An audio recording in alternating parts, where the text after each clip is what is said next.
siang dan sore, karena kita ada di 3 waktu ini ya. Baiklah, semoga semua sudah kenyang, sudah segar, istirahat 1 jam. Tapi ini adalah sesi-sesi kritis katanya ya, karena setelah kenyang kadang-kadang kita jadi mengantuk. Tapi semoga sesi berikutnya ini tidak membuat kita mengantuk, karena saya yakin akan sangat menarik presentasi dari 4 sekolah teologi yang akan memaparkan refleksi mereka pada sesi sore hari ini. Baik, Bapak dan Ibu, kita akan langsung memulai sesi ini. Rasanya waktunya sudah pas. Sesi sore hari ini akan dipandu oleh Ibu Justitia Foxdey-Hatu.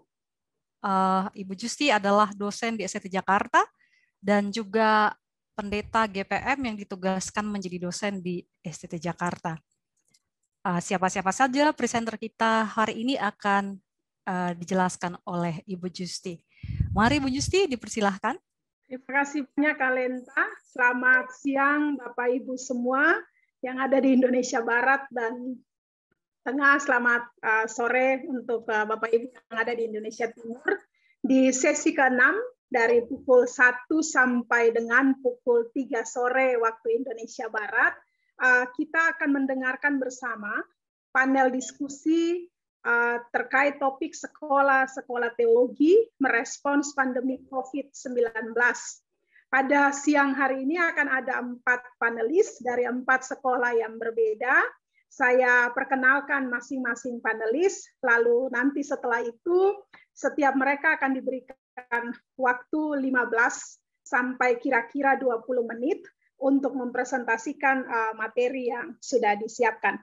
Sehingga kita nanti masih punya kira-kira 40 menit untuk berdiskusi bersama.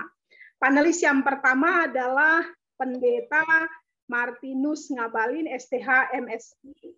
Beliau adalah dosen STT GPI Fak-Fak Papua, menempuh S1 di Staken, Ambon, sekarang udah IAKN ya Bung ya. Lalu S2-nya dari UKSW Salatiga.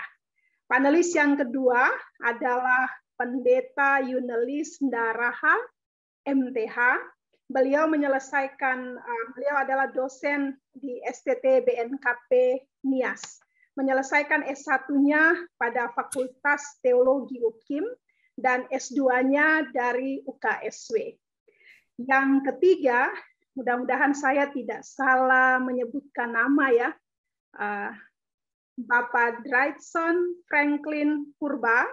Beliau adalah Ketua STT SAPI Ciranjang, menyelesaikan S1 pada jurusan pada bidang teknologi pertanian dari Fakultas Pertanian Universitas Pajajaran, lalu menyelesaikan S2-nya untuk bidang magister profesional teknologi pangan dari IPB, dan S3-nya dari program doktor ilmu administrasi pendidikan UPI Bandung. Panelis kita yang keempat adalah Bapak Tony Salurente MA, menyelesaikan S1 dari STT Injili Arastamar Jakarta, S2 dari Theologische Universiteit Kampen Belanda, dan saat ini sementara menyelesaikan studi S3 di STT Kadesi Yogyakarta. Beliau adalah dosen STT Setia Jakarta. Demikian perkenalan singkat untuk 4 panelis kita dari 4 sekolah teologi yang berbeda. Saya akan berikan kesempatan kepada masing-masing panelis 15-20 menit, seperti yang tadi saya sudah sampaikan. Lalu selama presentasi, jika Bapak Ibu Saudara mau merespons, memberi pertanyaan dan lain-lain terkait dengan presentasi yang disampaikan, boleh nanti disampaikan di kolom chat. Nanti para panelis juga kalau mau merespons di kolom chat silakan, tetapi nanti akan ada kesempatan khusus untuk meresponsnya. Mari kita mulai dengan Pendeta Martinus Ngabalin dari STT GPI Fak-Fak Papua. Silakan, Bung. Ya, terima kasih, Usi. Ya, Bapak Ibu, selamat sore dari Fak-Fak. Saya mempresentasikan tentang STT GPI Papua Fak-Fak Saya minta tolong ini untuk share screen dari situ saja. STGP Papua Fak-Fak meresponi pandemi COVID-19. Lalu dalam STGP Papua Fak-Fak meresponi pandemi COVID-19 ini ada tantangan dan upaya yang telah dilakukan. Pertama, di pendahuluan, disadari bahwa pada saat ini, di bagian pendahuluan, disadari bahwa pada saat ini seluruh bangsa di dunia termasuk kita di Indonesia, bahkan kami yang ada di atas tanah Papua bergumul, tapi juga berjuang menghadapi virus corona atau COVID-19. Coronavirus atau diabetes 2019 ini adalah penyakit yang baru yang dapat menyebabkan terjadi gangguan pernapasan seperti ditulis oleh Dumila Ayuningtyas. Penyakit ini disebabkan secara klinis, yaitu misalnya muncul beragam gejala seperti gejala flu biasa, demam, batuk pilek, nyeri tenggorokan, sampai ke komplikasi yang berat.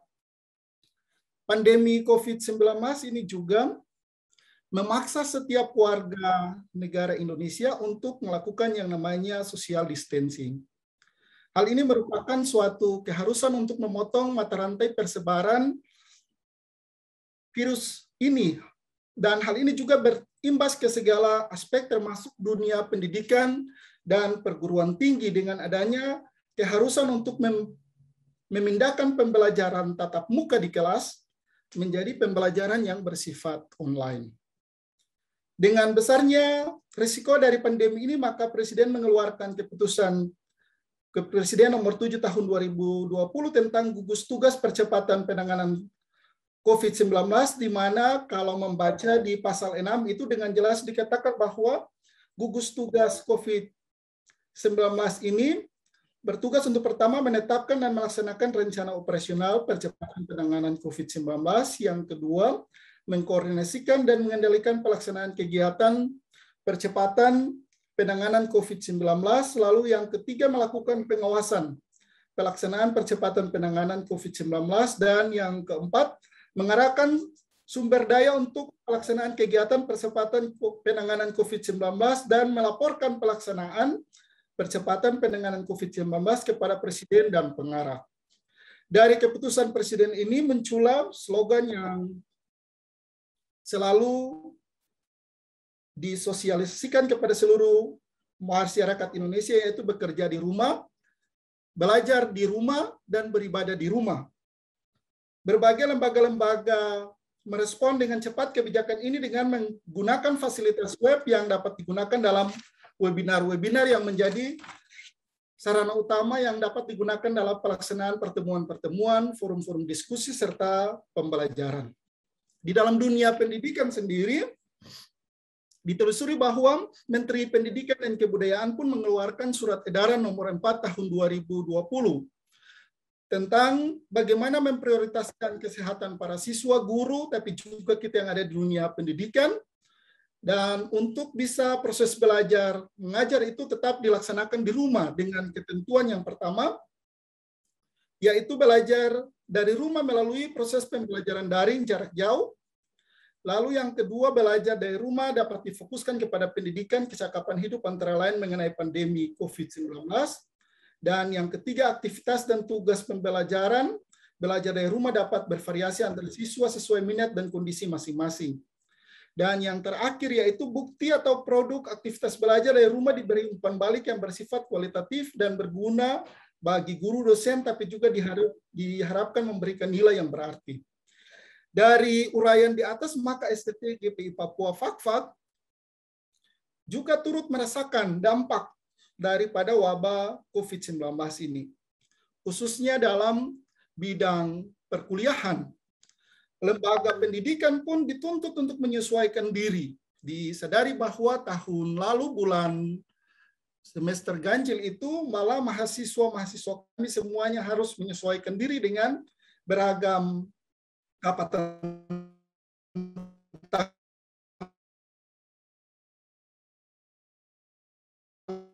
yang ada. Mengutip kata John Macri, itu di dalam bahasa yang jelas dan sepadan mungkin. Untuk itu, Di dalam materi ini akan dideskripsikan tentang yang pertama, tantangan yang dihadapi. Tantangan yang dihadapi di STT-GP Papua Fak-Fak. Dari berbagai hal atau upaya pemerintah dalam mencegah penyebaran pandemi COVID-19 ini, membawa perubahan pola hidup masyarakat yang sangat signifikan. Pergeseran proses pembelajaran ini akan membawa kepada pergeseran lain juga termasuk pada dunia pendidikan. Tentunya pergeseran sangat terasa pada dunia pendidikan di mana di sini proses pendidikan dilakukan. Khususnya tantangan pertama yang dihadapi di kami di STT-GP Papua Fak-Fak yaitu yang pertama proses perkuliahan dan pembimbingan skripsi secara online. Yang pertama yaitu problematika tersebut khususnya perkuliahan dan pembimbingan skripsi online ini tantangan yang dihadapi menghantam aktivitas pembelajaran dan kehidupan sehari-hari mahasiswa. Dari aspek aktivitas pembelajaran, ada beberapa bagian yang mendapat tantangan, yaitu yang pertama, penguasaan materi kuliah yang diterima mahasiswa disadari tidak dilaksanakan secara maksimal, khususnya secara online. Dari pengalaman saya mengajar misalnya, mahasiswa lebih maksimal belajar ketika terjadi proses tatap muka di kampus. Mahasiswa lebih memperoleh wawasan dari materi kuliah yang diberikan oleh dosen secara langsung. Tetapi juga dalam perkuliahan secara online ini kesulitan untuk melakukan komunikasi dengan mahasiswa. Kesulitan-kesulitan ini misalnya informasi-informasi penting yang mesti disampaikan kepada mahasiswa, tapi kalau mereka tidak memiliki paket data, bahkan mahasiswa kami sebagian tidak memiliki handphone. Ini yang mengalami kesulitan kami daripada dosen untuk proses pembelajaran secara online. Pendidikan tinggi pembelajaran secara online ini juga terimbas pada masalah pembimbingan skripsi. Biasanya dilakukan misalnya mahasiswa harus memberikan naskah skripsi kepada dosen, misalnya dalam bentuk dia print out dan sebagainya, lalu dilakukan pertemuan untuk proses pembimbingan itu secara tatap muka, harus diganti dengan yaitu model pertemuan secara online. Dalam permasalahan kedua ini juga ketika mahasiswa yang dibimbing itu, mereka misalnya dari segi teknis dalam pembimbingan skripsi, yaitu efektif untuk kebiasaan lama yaitu anak-anak menyertakan yang namanya hard file atau skripsi sudah tidak dapat lagi dilakukan karena ada dosen pembimbing dan mahasiswa bimbingan yang terpisah, misalnya karena jarak tidak boleh datang untuk bertemu. Diharapkan dari catatan ini lalu ditemukan bahwa pembimbingan pun dilakukan harus mengirimkan lewat grup WhatsApp ataupun juga email kepada dosen pembimbing. Tetapi juga dalam proses pembimbingan skripsi ini didapatkan dari segi teknis misalnya mahasiswa juga kesulitan dalam memperoleh buku karena perpustakaan itu tertutup, mahasiswa kebiasaannya adalah mesti membaca di perpustakaan. Namun karena proses pembimbingan ini mereka harus mengirim skripsi itu kepada dosen secara online, lalu dosen pembimbing harus mengembangkan kemampuan editorial seperti menuntut mahasiswa untuk misalnya membuka yang namanya jurnal-jurnal online, tetapi juga buku-buku yang bisa diakses dalam proses pembimbingan. Disadari bahwa hal itu dilakukan dengan maksimal, tetapi juga disadari bahwa ada kesulitan tersendiri yang dialami oleh para dosen. Tantangan yang kedua di kami di STT-GP Papua Fak-Fak hadapi yaitu masalah internet dan masalah listrik oleh PLN. Yang pertama yaitu disadari bahwa mahasiswa STT-GP Papua ini berasal dari Papua sendiri, tapi juga dari Maluku dan Sulawesi, yang secara pluralitas mereka beragam, mereka berjuang dan menetap di Fak-Fak karena studi di STT-GP Papua. Ada jumlah mahasiswa kami 156 orang, 100 dari program studi teologi dan 56 dari program studi PAK. Disadari bahwa masalah akses jaringan internet ini menjadi masalah karena seringkali juga kita mengalami gangguan dalam proses tatap muka di kelas, khususnya pembelajaran secara online. Dampaknya yaitu karena kesulitan akses internet ini, tetapi juga seringkali ada jadwal pemadaman lampu oleh PLN di Kabupaten Fakfak secara bergilir. Jadi kalau misalnya pagi hari kami harus mengajar, itu mesti menunggu sampai lampu itu menyala. Kalau lampu menyala malam, berarti mahasiswa harus menyesuaikan malam lagi. Jadi harus kami hubungi mereka, dosennya lebih berperan aktif. Ada grup WhatsApp, tetapi disadari ada mahasiswa yang misalnya di semester 2 dan 4, 1, 3, dan 5 tidak memiliki HP, maka kami menuntut mahasiswa yang punya HP itu harus pergi berkunjung ke temannya yang tidak memiliki HP untuk mereka bisa belajar secara bersama-sama. Saya menyadari bahwa misalnya dari kisah ini, maka kemarin yang dikatakan oleh Pak Yowas, tapi juga pembicara yang lain, pandemi mengajarkan solidaritas untuk mau berbagi di tengah-tengah krisis. Dan mahasiswa ini mencoba untuk melakukan. Kalau bagi mahasiswa yang tidak memiliki handphone, mereka harus pergi sama-sama tinggal di kos, lalu berusaha untuk belajar secara bersama. Lalu yang ketiga, karena lampu PLN ini seringkali padam juga, kami tidak bisa memaksa karena seringkali juga kami sudah menyurati kepada pihak PLN, tetapi memang untuk lampu pemadaman di Fakfak ini mesinnya sudah semakin tua, jadi memang kita harus menunggu giliran. Jadi sudahlah, artinya bahwa tetap berjuang walaupun dalam segi keterbatasan. Masalah kami yang ketiga yaitu mahasiswa yang tidak memiliki HP dan kuota internet. Ini karena mereka kesulitan untuk terlibat dalam proses belajar mengajar secara online. Ada dosen yang menampung mereka, mengajak mereka untuk datang ke rumah, tetapi disediakan tempat untuk cuci tangan dan sebagainya. Silakan duduk dan kita belajar secara bersama-sama. Kalau jam makan, ya mari kita makan sama-sama. Kalau jam artinya bahwa ada disediakan teh dan sebagainya, silakan mahasiswa bisa makan dan minum gratis. Artinya bahwa kita juga melayani mereka. Ini bagi yang tidak memiliki handphone, tapi juga misalnya kuota pulsa, mereka juga habis, maka misalnya kami mencari solusi. Tantangan yang ketiga juga dalam permasalahan minimnya kepustakaan bagi mahasiswa dalam proses skripsi, tapi juga proses belajar itu seringkali disadari bahwa mahasiswa ini kebanyakan karena sudah terbiasa dengan mengakses di perpustakaan, karena perpustakaan itu tertutup, mesti ditutup karena pandemi ini, maka kita mengajarkan mereka untuk misalnya tutorial kepada mereka bagaimana mengakses jurnal, bagaimana mencari buku, men-search dan sebagainya. Artinya kita berusaha untuk berbagi ilmu dan melayani mereka dalam segi keterbatasan itu, sehubungan dengan minimnya kepustakaan yang dimiliki. Terhadap tantangan tersebut, maka disadari ada upaya yang dilakukan oleh STTGP Papua Fakfak, khususnya dari tahun 2020 sampai juga tahun 2021 ini, saat pandemi melanda dunia, tapi juga kami di tanah Papua. Yang pertama yaitu, upaya yang dilakukan yang pertama, yaitu penetapan protokol kesehatan di lingkungan kampus.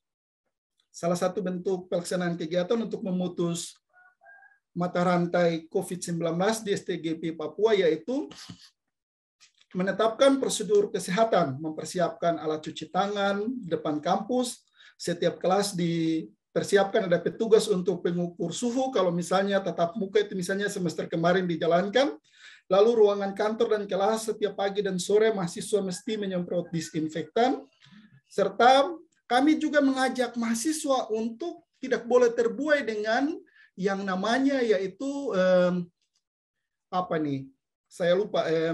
vaksin itu seperti teman-teman lain mengatakan bahwa itu berhubungan dengan tanda 666.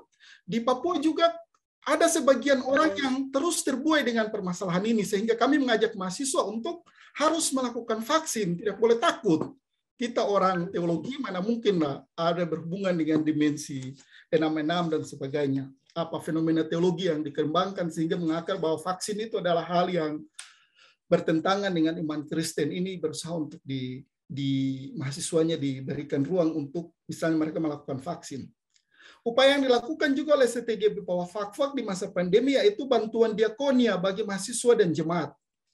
ini direspon baik oleh misalnya bidang kemahasiswaan dan Badan Eksekutif Mahasiswa, karena kegiatan selama 1 tahun itu tidak dijalankan, sehingga kita berusaha untuk memberikan bantuan kepada mahasiswa kami yang menempati kos, yang tinggal di asrama, tetapi juga kepada jemaat-jemaat di wilayah pelayanan klasis GPI Papua Fakfak, sebagai wujud kepedulian lembaga pendidikan itu hadir bagi masyarakat yang membutuhkan. Walaupun terbatas, tapi ada program-program senat yang tidak jalan selama masa pandemi itu, mereka berusaha untuk kita melakukan aksi untuk membantu mereka yang membutuhkan. Lalu yang terakhir ini, ada juga di teman-teman kami yang kami terlibat dalam menulis buku dosen sekolah teologi, yaitu permasalahannya itu mengatur pemakaian wifi dialami juga oleh kami di STTGP Papua. Disadari bahwa di sini wifi kampus itu hanya satu, harus untuk dipakai oleh kami di para dosen, tapi juga mahasiswa. Maka ada beberapa dosen yang misalnya mengajar secara online, bantuan dari misalnya Persetia tahun semester kemarin, Ibu Dona mengajar, itu kelasnya kami bagi dari bagian akademik bagi. Jadi jam 7 sampai jam 9 harus kelas ini mesti masuk. Tapi kalau lampu padam berarti kami hubungi Bu Dona, minta maaf tunggu waktu sampai lampu menyala dulu baru bisa di ini. Ada genset juga, tapi kalau dipakai 1 kali ini lumayan mahal juga, artinya bahwa penggunaannya. Lalu mahasiswa PAK dan teologi dalam keterbatasan itu kami berusaha untuk melayani mereka untuk tetap dan senantiasa proses pendidikan itu berlanjut. Iya, bagian penutup dari materi ini saya menyadari bahwa pandemi COVID-19 ini memberikan tantangan tersendiri di lingkungan lembaga pendidikan. Untuk itu, disadari bahwa dari pandemi COVID-19 ini mengajarkan kami untuk tetap dan senantiasa berbagi di tengah-tengah keterbatasan. Kita tidak pasrah, walaupun menangis, walaupun dalam keterbatasan, tetapi kita tetap membangun komunikasi dengan mahasiswa dan teman-teman sejawat, supaya mahasiswa yang 156 orang ini tetap terlayani dalam proses pelayanan pendidikan kepada mereka, pembelajaran dan sebagainya. Bahkan juga ada dosen yang misalnya karena tidak punya mahasiswanya tidak punya terbatas dan sebagainya, diharapkan tulis tangan saja, seperti anak kerja tugas tulis tangan, nanti bawa ke rumah itu dipakai disinfektan, disemprot dulu, lalu habis itu dosennya harus membaca kembali karya paper itu supaya mahasiswa bisa terlayani. Daripada mereka harus pulang ke kampung mereka, kita berusaha untuk melayani dalam seluruh keterbatasan. Mungkin itu demikian beberapa hal yang bisa saya kemukakan dalam semiloka ini, nanti bisa kita berbagi lebih dalam. Terima kasih, Usi. Dan baik, terima kasih Bung Martinus untuk pemaparannya. Bagi Bapak Ibu yang mau merespons atau memberi pertanyaan terkait dengan presentasi yang ada, silakan mencantumkan di kolom chat. Lalu kita berpindah pada panelis yang kedua, Ibu Pendeta Yunelis Ndaraha dari STT BNKP Nias. Silakan Ibu. Terima kasih atas kesempatan yang diberikan kepada saya. Selamat sore kami ucapkan, selamat siang ya. Selamat siang kami ucapkan dari wilayah Indonesia Barat buat Bapak Ibu sekalian. Saya sedikit klarifikasi marga ini ya Bu ya. Ndaraha marganya.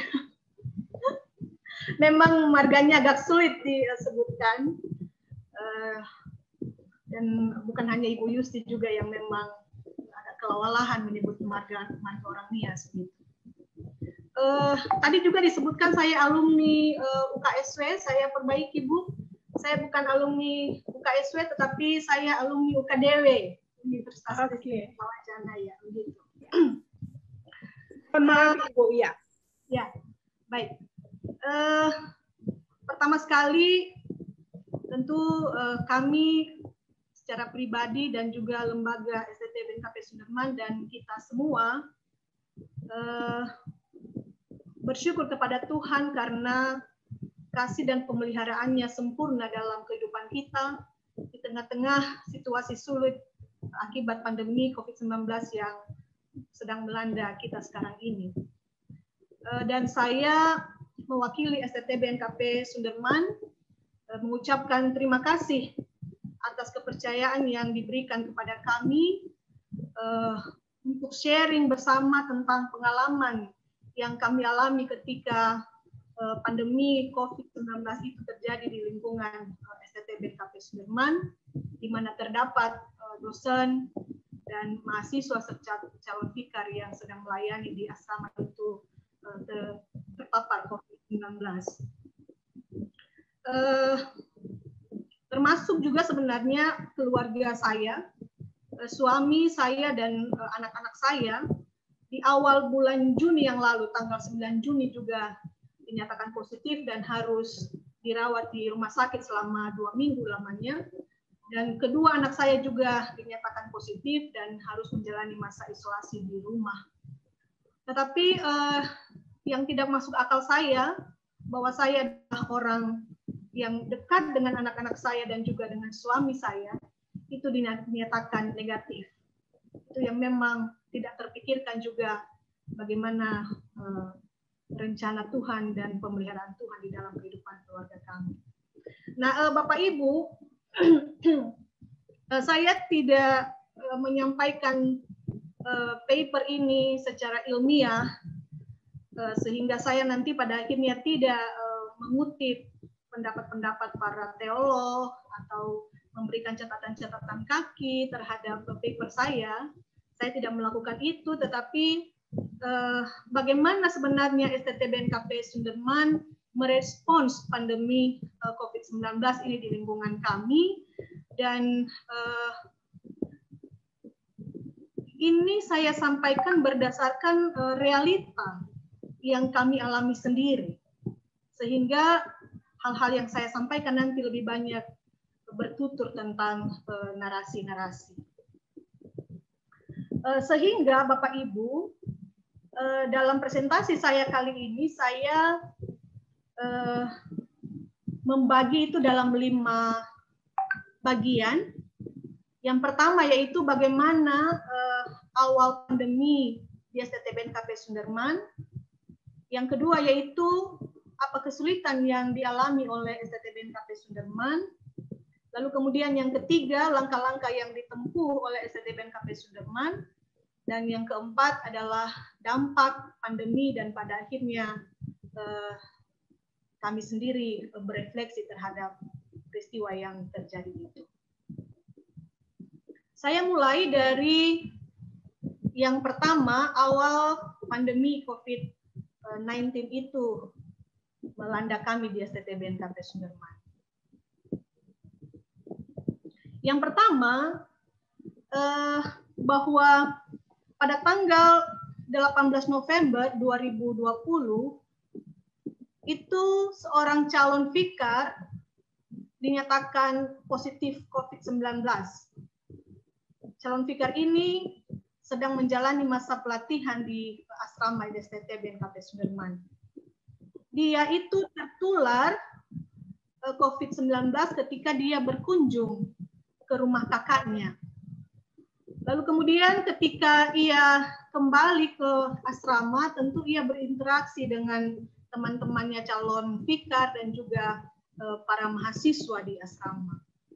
Dan oleh sebab itu, setelah dia diketahui positif COVID, maka seluruh mahasiswa yang tinggal di asrama, mulai dari yang satu kamar dengannya, yang bertetangga kamar dengannya, dan juga teman-teman calon vikar yang lain itu, mereka di-swab.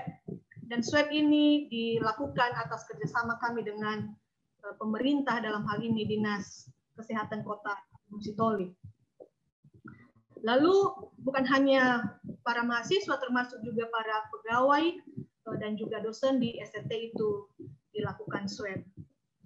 Lalu dari 180 orang yang di-swab, itu ada 92 orang yang dinyatakan positif. 89 orang mahasiswa, dan mahasiswa ini semua yang tinggal di asrama. Lalu kemudian 1 orang dosen dan 1 orang anaknya, yaitu kepala asrama. dan kemudian 3 calon vikar. Kesulitan yang kami alami pada saat itu yaitu cukup banyak. Yang pertama, kurangnya tempat isolasi. Dinas Kesehatan tidak memiliki tempat yang cukup untuk menampung pasien sebanyak 92 orang. Mereka hanya bisa menampung 11 orang pasien yang dapat diisolasi di puskesmas sekitar Kota Gunung Sitoli, karena ada juga pasien-pasien yang lain yang harus menginap baik di rumah sakit maupun di puskesmas. Dan karena keterbatasan tersebut, maka pada hari pertama dan hari keempat, ini ada foto-foto yang sudah saya tampilkan, ada 2 foto. Mahasiswa yang dinyatakan positif itu mereka diisolasi di ruang kelas. Jadi ini memang situasinya sangat sulit sekali bagi kami pada hari pertama dan kedua.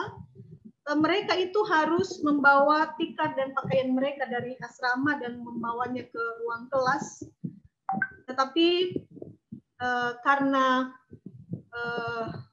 asrama itu sudah penghuninya sebagian sudah keluar karena ada yang negatif, maka pada hari yang ketiga itu mereka kembali lagi ke asrama dan menjalani isolasi hingga mereka dinyatakan sehat kembali. Dan mereka diisolasi di asrama itu ada yang 10 hari sampai 14 hari tergantung pada kesehatan dari mahasiswa kami sendiri. Jadi kalau mereka tidak ada keluhan pada hari ke-10 mereka diizinkan, tetapi kalau mereka masih batuk, mereka masih flu, itu tidak diizinkan oleh tenaga kesehatan. Lalu Bapak Ibu, kesulitan kami yang lainnya adalah para orang tua, mereka tidak menerima kenyataan bahwa anak mereka itu positif COVID. Lalu mereka meminta supaya anak-anak mereka dipulangkan ke rumah. Demikian juga ada sebagian mahasiswa kami yang merasa bahwa kami ini baik-baik saja. Sehingga kadang mereka lebih percaya akan hoax dan pada akhirnya mereka tidak peduli dengan menjaga kesehatan mereka.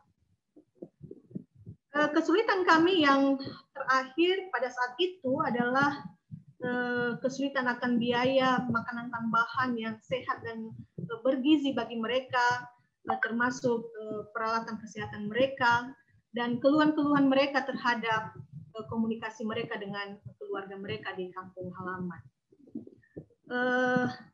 Kami memang bersyukur sebagai pihak STT pada waktu itu karena Dinas Kesehatan memang tetap mendampingi kami dan juga mereka menyediakan tenaga kesehatan yang full selama 14 hari di asrama dan juga memantau perkembangan mahasiswa di asrama, memberikan vitamin, obat-obatan bagi yang memiliki keluhan dan juga bahan makanan.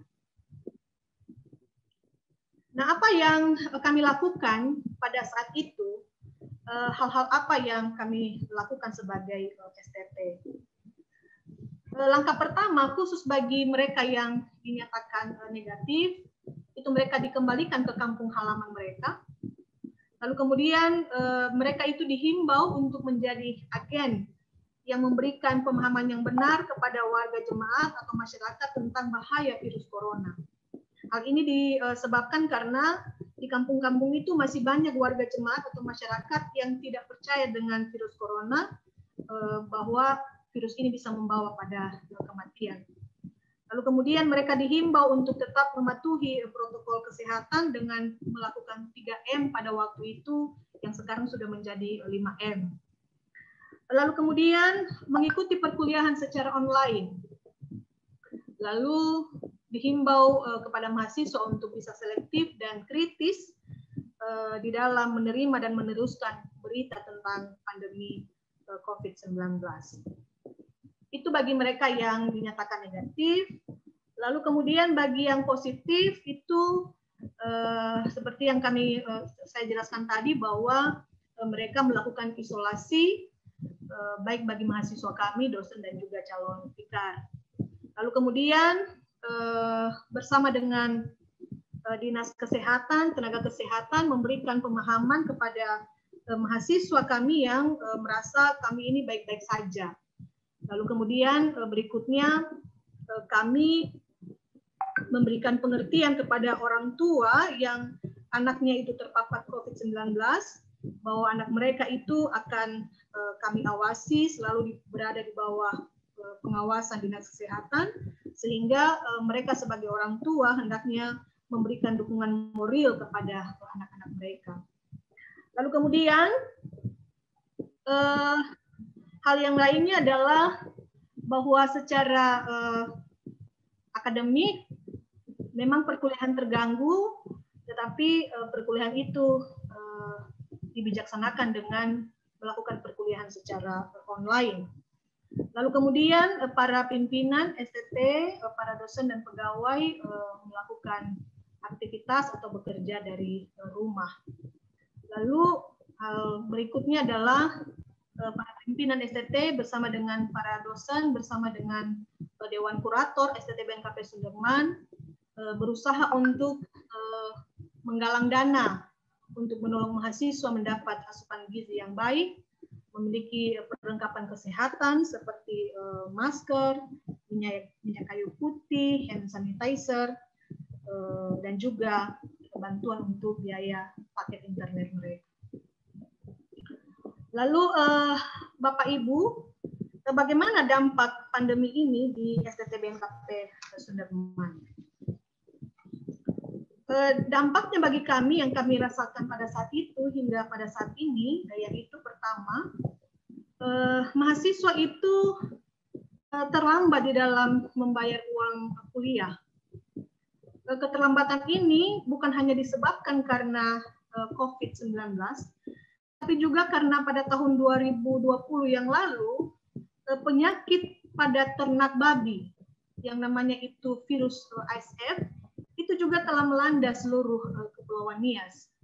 Sehingga penghasilan keluarga-keluarga atau orang tua dari mahasiswa kami ini menurun, dan itu berdampak pada pembayaran uang asrama dan juga uang kuliah mereka. Lalu kemudian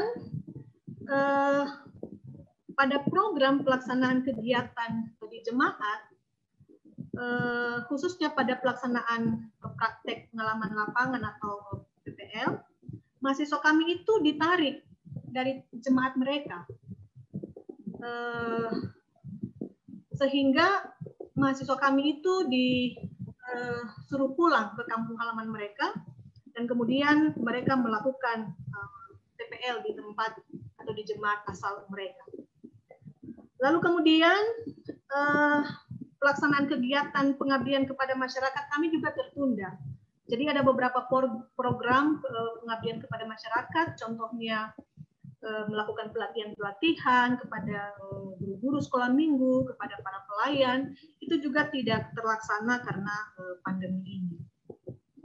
Lalu berikutnya termasuk kegiatan penyusunan kalender akademik mengalami perubahan. Kalau biasanya pada semester ganjil tahun akademik 2020-2021 itu berakhir pada bulan Desember, maka di STT BNKP Sudirman itu diperpanjang hingga bulan Maret tahun 2021, sehingga memang akhir pelaksanaan semester ganjil itu di bulan Februari, dan kemudian baru pembukaan semesternya lagi di bulan Maret. Dan perubahan terhadap penyusunan kalender akademik tersebut juga berpengaruh pada penyusunan kalender akademik hingga pada semester ini. Lalu dampak yang berikutnya adalah seperti kita ketahui bersama, seyogyanya STT BNKP Sudirman menjadi host pada pelaksanaan studi institut tahun 2020 yang lalu, tetapi menjadi tertunda, dan studi institutnya itu dilakukan secara online. Lalu termasuk kegiatan-kegiatan lainnya yang terkait dengan Tridharma perguruan tinggi, pendidikan pengajaran, penelitian, dan pengabdian masyarakat. Pengabdian kepada masyarakat itu tidak terlaksana secara maksimal. Bapak Ibu, itu yang bisa saya sampaikan. Oh, satu lagi itu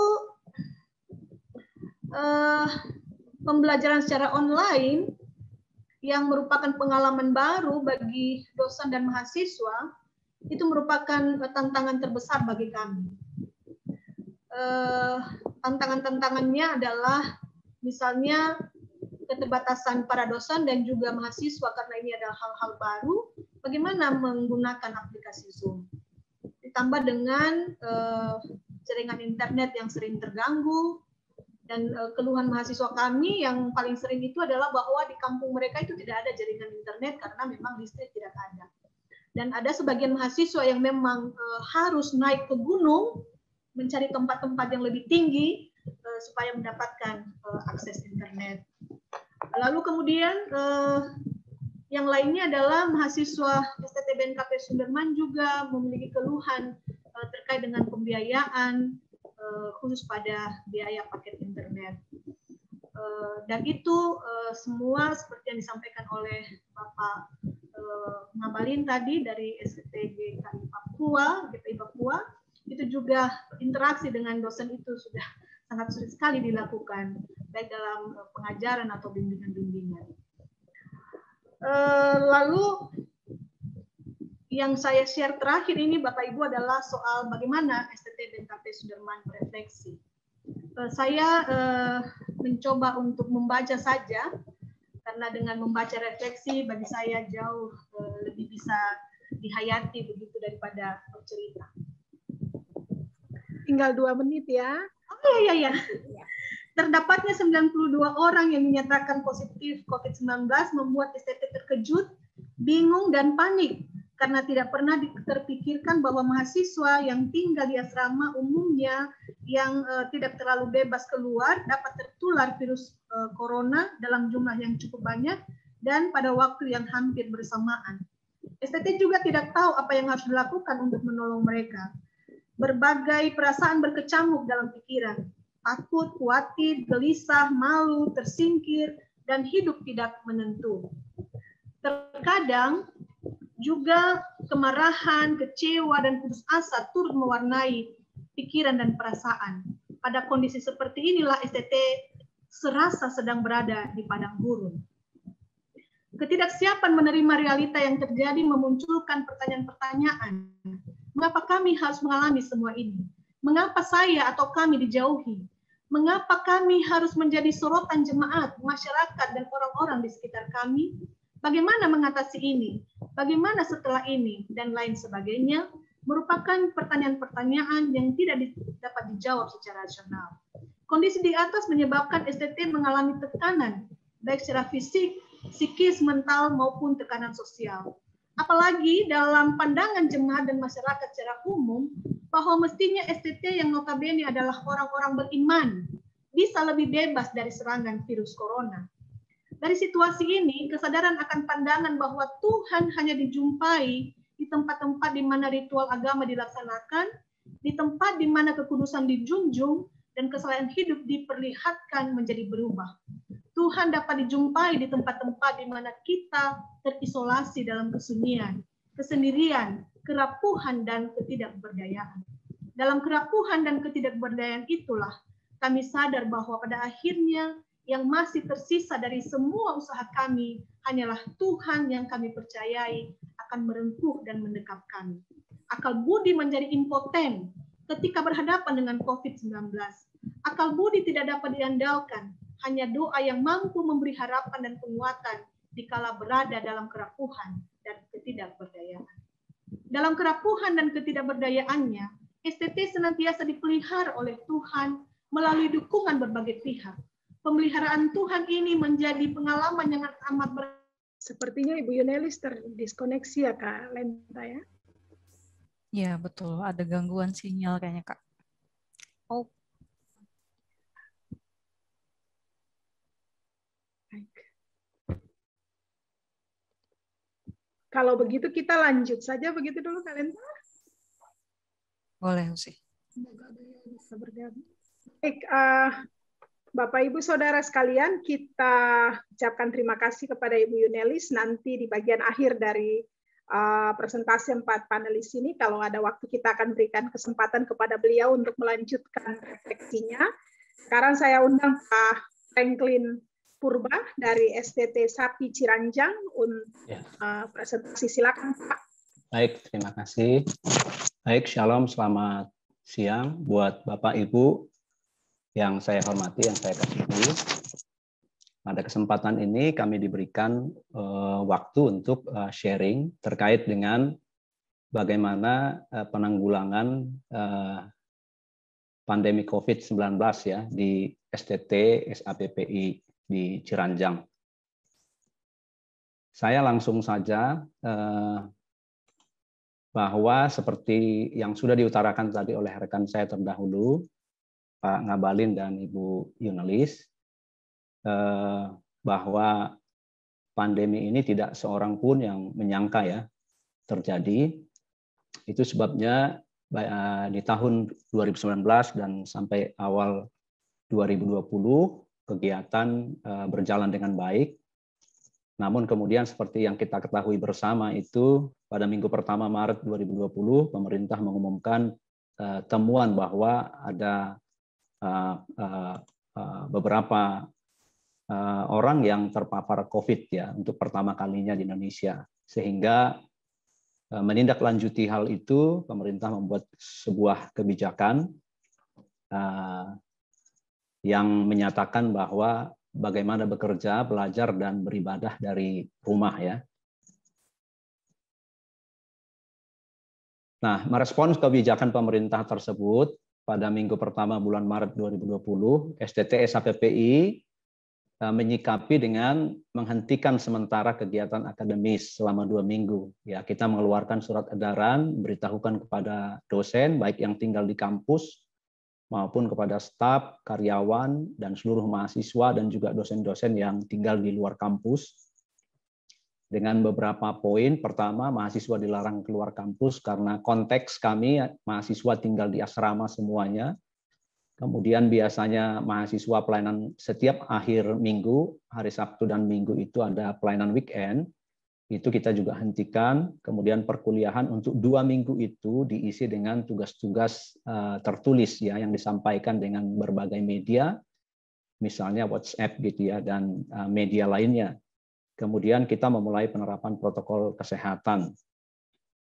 Kemudian dalam perkembangan berikutnya ternyata pandemi COVID ini belum menunjukkan tanda-tanda mereda, sehingga perkuliahan kami lanjutkan dengan pelaksanaan kombinasi antara daring dan luring, dan juga ada campuran gitu ya. Jadi kurang lebih 50% daring, 40% luring, dan 10 campuran diantaranya. Jadi tergantung pada kesiapan daripada dosen dan juga mahasiswa.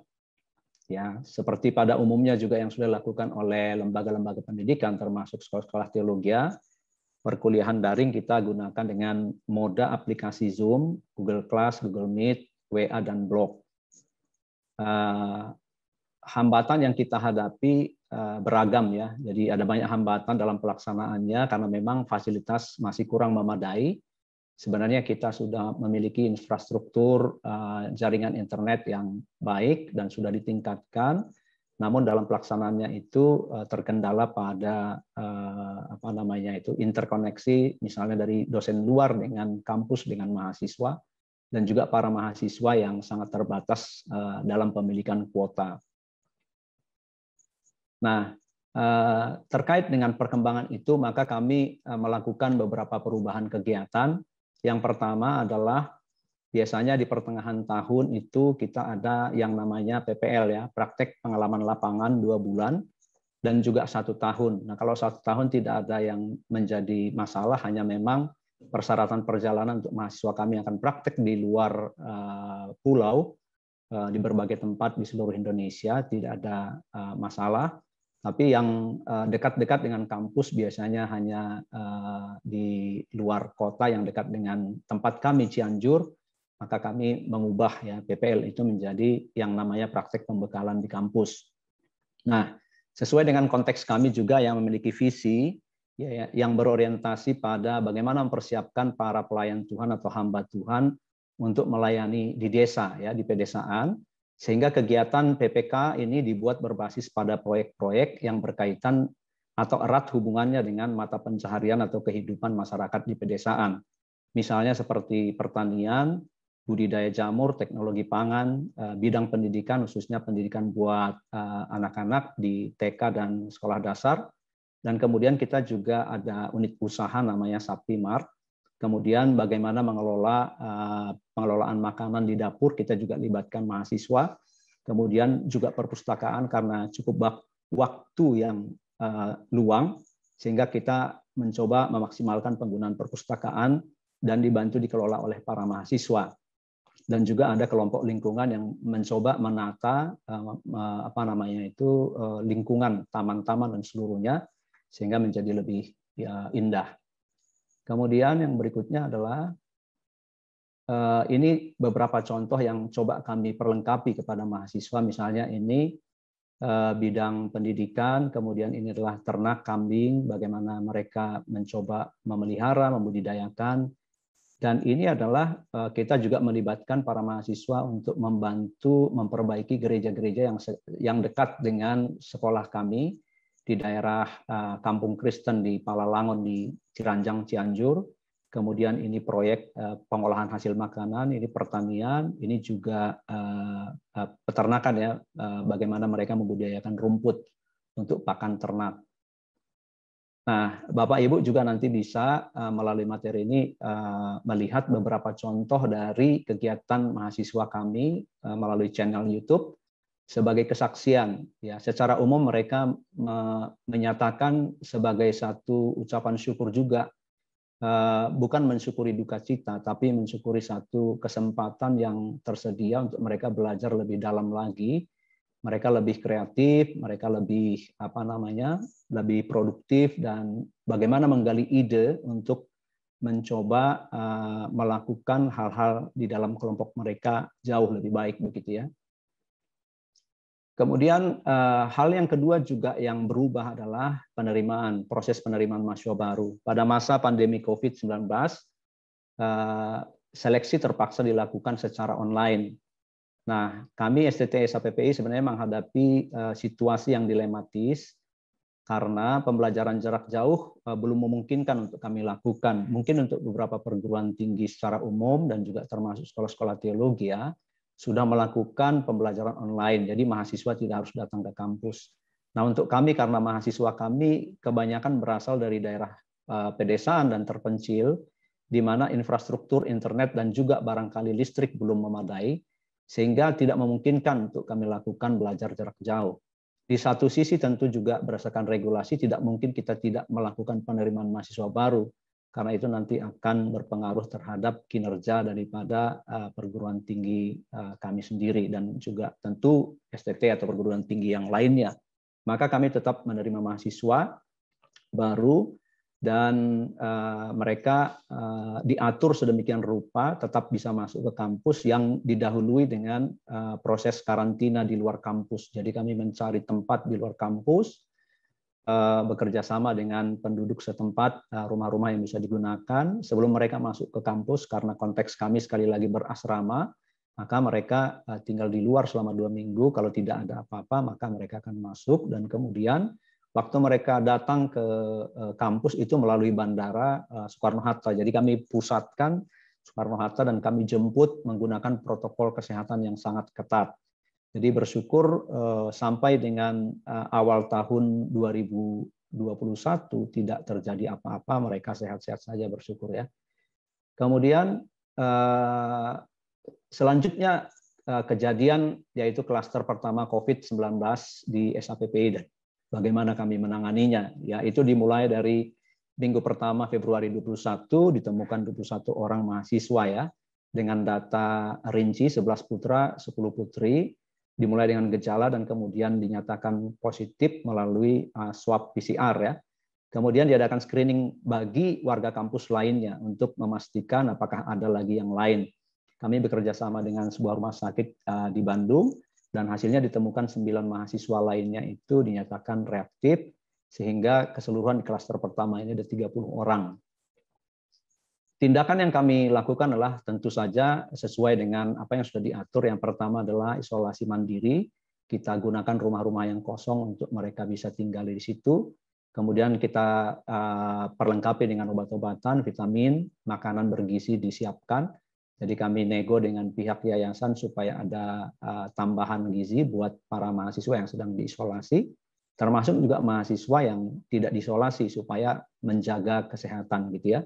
Kemudian selama masa isolasi, semua kegiatan perkuliahan dan kebaktian di kampus itu dihentikan sementara, dan para dosen, karyawan, staf yang tinggal di luar kampus diwajibkan untuk melakukan work from home.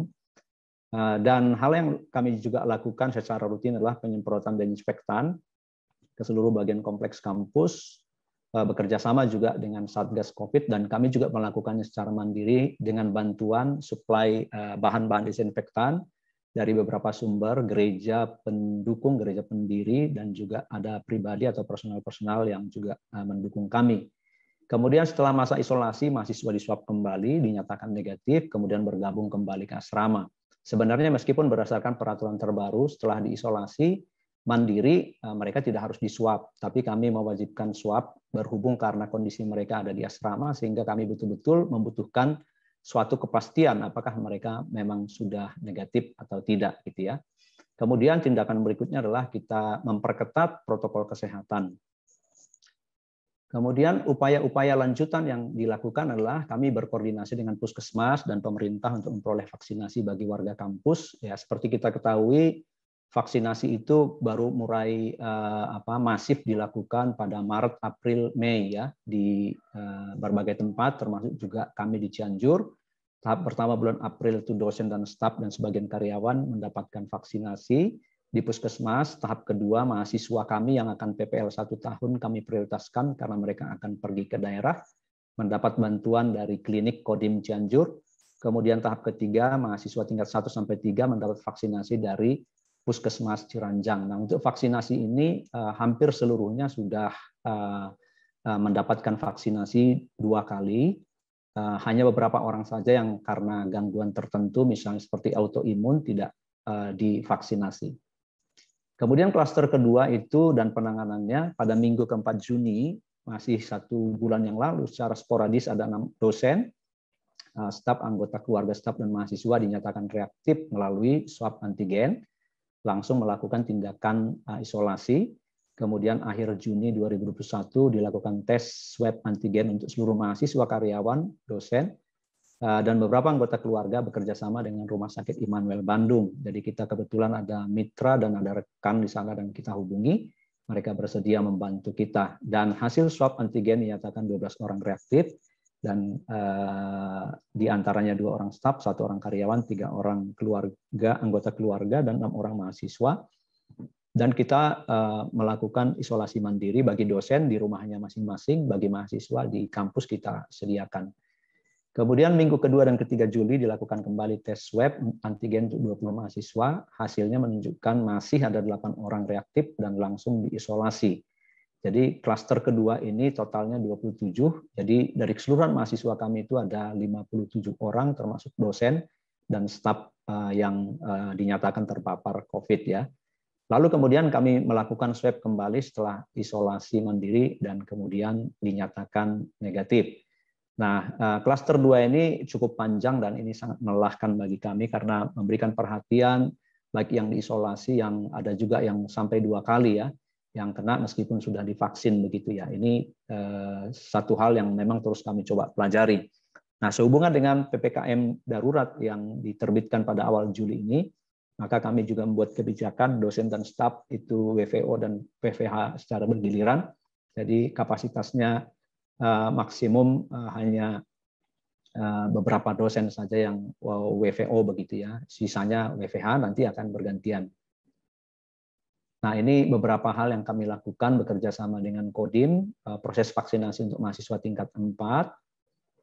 Kemudian ini adalah proses screening dengan swab antigen bekerja sama dengan Rumah Sakit Immanuel Bandung. dan juga proses vaksinasi di kampus bekerja sama dengan Satgas Covid kecamatan dan juga puskesmas kecamatan. Nah, kemudian dari kejadian-kejadian ini yang cukup panjang ya. Jadi dari bulan Maret sampai dengan bulan Januari tahun 2021, Maret 2020 sampai Januari 2021 aman-aman saja kelihatannya, tapi kelihatannya ada lolos begitu ya. Itu yang terus kami coba pelajari kok bisa ada lolos. Sehingga masa ini cukup panjang ya. Sekarang sudah lebih 1 tahun. Maka kami memikirkan bahwa mahasiswa juga memiliki tingkat kejenuhan, termasuk juga para dosen dan staf. Maka menyikapi hal ini kami membuka layanan konseling mulai dari Agustus 2020 sampai dengan hari ini sudah dilayani 79 mahasiswa, ada 48 laki-laki dan 31 perempuan. Sebagian di antara mereka itu datang lebih dari 1 kali. Nah, yang kita temukan masalah-masalah yang ada adalah masalah perkuliahan, ya mungkin kejenuhan, keluarga tentu karena serba terbatas komunikasi. Pada bulan Desember lalu biasanya kami ada libur dan biasanya mahasiswa kami perbolehkan pulang. Untuk kali ini tidak, sehingga mungkin ada kondisi tertentu yang bermasalah ya, relasi sosial karena hanya di kampus kurang lebih 1 tahun. Kemudian masalah pribadi, kejenuhan, kelelahan mental, dan terkait dengan masa depan. Mahasiswa juga tentu bertanya bagaimana dengan masa depan kami di kampus ini, apakah pandemi ini akan berakhir, dan seterusnya. Kemudian ini beberapa hal yang juga kami lakukan, ada ruang konseling tersendiri dan bekerja sama dengan mitra kami melakukan konseling, dan mahasiswa juga diperlengkapi belajar self-counseling gitu ya. Dan juga bagaimana mengkonseling anak di dalam keluarga. Nah, kemudian hal yang lain lagi yang terkait dengan penanganan ini adalah bagaimana respons STT SAPPI terhadap pemberitaan klaster COVID-19 di berbagai media online. Jadi selama tahun 2020 STT SAPPI itu relatif terkendali dari penularan COVID ini. Namun memasuki Februari tadi ada klaster pertama. Dan hal yang sangat menjadi perhatian adalah bahwa kampus STT SAPPI ini berada di lingkungan yang sebenarnya relatif aman dari paparan COVID. Memang ada 1-2 yang kita dengar di luar kampus, namun ketika klaster terjadi di kampus ada juga keresahan tidak parah, tapi itu cukup beresonansi sampai ke kampus, sehingga ini menimbulkan ketegangan-ketegangan tersendiri, dan juga khususnya pemberitaan melalui media online, baik lokal maupun nasional gitu ya.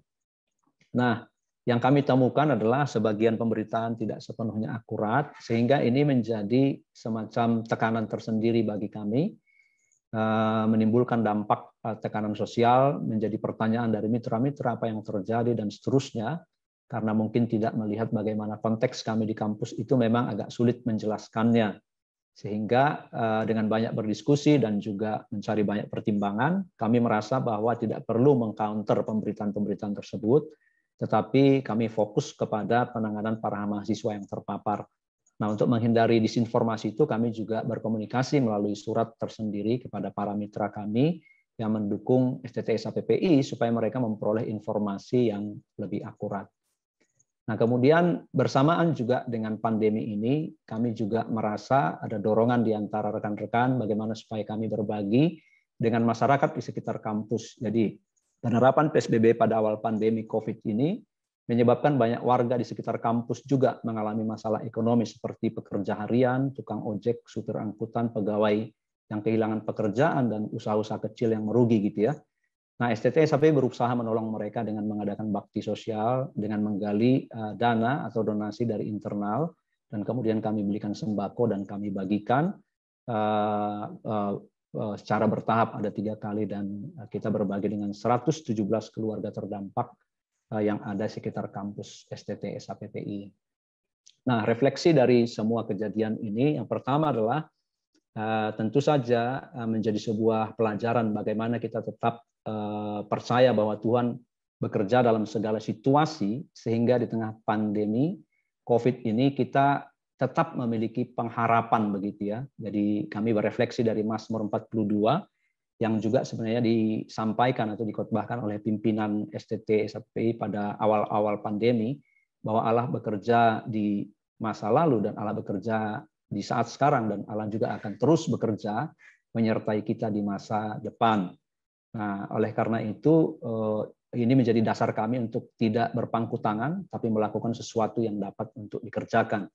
Kemudian hal yang sederhana, penerapan protokol kesehatan di lingkungan kampus tampaknya sepele, namun dalam praktiknya itu membutuhkan kesabaran dalam menghimbau dan mengerahkan seluruh warga kampus. Ya, jadi ini sangat penting, kelihatannya sepele, tapi itu membutuhkan daya tahan ya daripada seluruh komponen warga kampus, khususnya para dosen dan pembimbing mahasiswa. Nah, pandemi COVID-19 ini juga telah menyebabkan adanya semacam paksaan ya untuk berubah dan beradaptasi, mau tidak mau, suka tidak suka harus beradaptasi, dan hal itu menjadi satu hal untuk belajar banyak ya, khususnya dalam hal ini adalah pemanfaatan teknologi dalam proses perkuliahan. Kemudian pandemi COVID juga memiliki sisi lain, yaitu memberi kesempatan untuk mengasah kreativitas dalam menyiasati keadaan sulit dan tetap melakukan kegiatan yang produktif dan bermakna. Inilah yang kami coba tanamkan kepada para mahasiswa, bahwa mereka juga nanti satu saat akan mengalami pergumulan-pergumulan di ladang pelayanan. Mereka tidak boleh berhenti, tapi mereka harus menggali ide, kreativitas, sehingga mereka bisa memberikan solusi bagi masalah-masalah yang mereka akan temukan di ladang pelayanan. Dan kemudian pandemi dan penanggulangannya di kampus ini juga memberikan pembelajaran bagi para pemimpin, bagaimana menghadapi ketegangan-ketegangan dan berelasi, baik internal maupun eksternal, khususnya juga dalam pengambilan keputusan yang tepat. Dibutuhkan hikmat dan kesediaan untuk open-minded gitu ya, terbuka berdiskusi, untuk mendapatkan berbagai pertimbangan yang dibutuhkan dalam pengambilan keputusan. Nah, ketika terjadi klaster di kampus, ada saja situasi yang memancing untuk terjerumus pada sikap berkeluh kesah, komplain, dan saling menyalahkan, termasuk oleh adanya ketegangan karena pemberitaan media yang tadi saya sudah sebutkan itu. Namun kita mencoba berfokus untuk menyelesaikan persoalan. Nah, dibutuhkan kekuatan dari Tuhan untuk berpikir jernih dan positif, serta fokus pada upaya-upaya penanggulangan pandemi COVID-19 ini. Ini sesuai dengan apa yang disampaikan dalam Filipi 4 ayat 6 sampai 9. Kemudian pandemi COVID-19 telah memberikan pembelajaran untuk berbagi dalam ketidaknyamanan dan serba terbatas kepada sesama yang membutuhkan.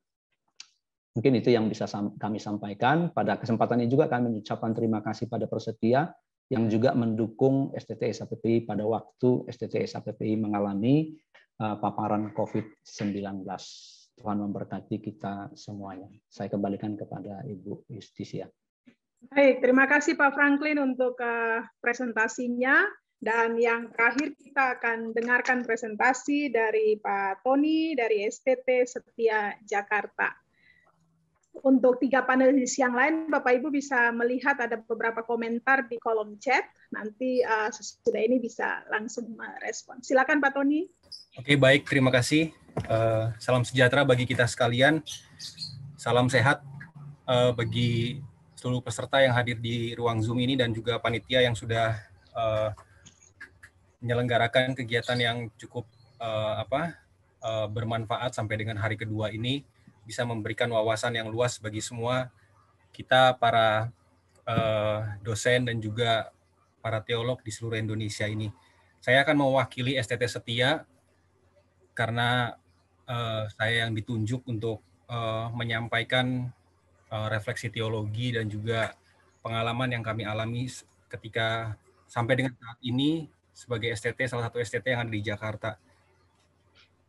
Saya memberikan judul untuk presentasi saya karena kebetulan kami sekaligus juga pernah menulis satu artikel tentang COVID ini, tanggung jawab menjalankan protokol kesehatan di tengah pandemi COVID-19 ditinjau dari perspektif etika Kristen. Sebelum jauh masuk ke dalam penyampaian materi, ada baiknya juga saya menunjukkan garis besar bagaimana presentasi akan saya sampaikan. Pertama, saya akan menjelaskan tentang kebijakan kampus dalam menghadapi situasi-situasi yang cukup unik ini, yang baru, yang tidak pernah kita alami sebelumnya.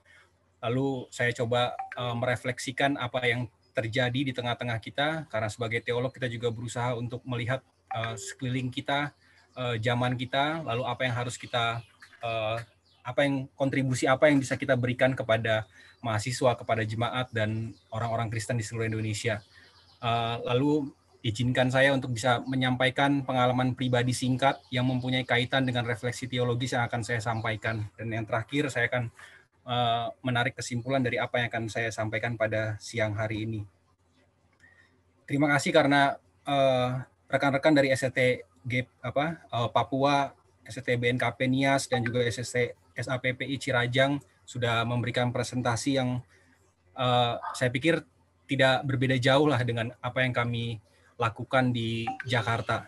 Cuma memang bedanya karena kami berada di tengah-tengah pusat ibu kota, kami yang merasakan betul situasi perubahan yang begitu cepat. Tapi juga ternyata di provinsi-provinsi lain juga mengalami hal yang sama. Saudara-saudara sekalian, ST Jakarta sangat menyadari bahwa COVID itu memberikan dampak kepada seluruh aspek kehidupan, ekonomi, sosial, pendidikan, spiritualitas, cara bersosialisasi kita jadi berubah, cara kita berkomunikasi jadi berubah, semuanya menjadi berubah. Semua sektor benar-benar tidak ada yang tidak terdampak oleh karena pandemi COVID ini. Kampus di awal pandemi COVID tentu semua orang menjadi bingung dan nggak tahu mau harus buat apa. Sejak mulai dari Maret sampai April, rasanya ada kekhawatiran tetapi tidak berlebihan lah yang kami hadapi di STT Setia. Cuman karena banyaknya informasi yang diterima utamanya dari televisi, media sosial, broadcast dari WA dan lain-lain sebagainya, itu membuat orang tua mahasiswa yang lebih duluan panik dibandingkan kami yang ada di Jakarta. Kami juga jadi ikutan panik dalam arti harus mengambil keputusan apa di tengah-tengah situasi seperti saat waktu itu. Ada orang tua yang meminta anaknya dipulangkan gitu ya, diliburkan aja kuliahnya supaya bisa aman, dan hal-hal lain permintaan dari daerah-daerah, maksudnya dari orang tua mereka dan keluarga. Sehingga kami untuk coba menenangkan mahasiswa, ya kami berusaha mungkin dalam hal spiritualitas kami melakukan konseling, kami memberikan pengarahan, kami terus memberikan edukasi sebanyak pengetahuan yang bisa kami serap. Karena memang penelitian tentang COVID pada saat itu masih benar-benar abu-abu semua, mana yang tepat, mana yang benar, mana yang valid, mana yang belum valid. Ya, apa yang bisa kami saring, kami sampaikan, dan itu bisa sedikit menguatkan para mahasiswa. Melihat situasi yang cepat berubah ini menjadi sedikit lebih panik ketika teman-teman kita dari STT Battle disiarkan di televisi-televisi nasional. Wah, itu benar-benar kami benar-benar kena eksesnya juga gitu. Apa yang harus kami lakukan? Tapi pas kami dengar-dengar, mungkin kalau nanti ada salah bisa dikoreksi. Ternyata pas masuk ke Wisma Atlet juga santai-santai aja gitu. Nggak diapa-apain kok, suruh olahraga, makan enak gitu kan. Jadi ya udahlah, kita tetap protokol kesehatan yang kita ikuti. Jadi orang luar melihat Jakarta kesannya virus itu udah benar-benar bergentayangan seperti mau menerkam kita dan tidak ada lagi celah untuk kita bisa beraktivitas, melakukan kegiatan-kegiatan yang lain. Karena mahasiswa juga menceritakan, enggak, kami tetap kuliah di sini dan lain-lain sebagainya, aktivitas, cuman kami tidak boleh keluar saja. Secara umum, Bapak-Bapak, Ibu-Ibu, saya mau sampaikan bahwa di medio pertama di bulan Maret sampai bulan Juni bisa dikatakan memang kami cukup tenang.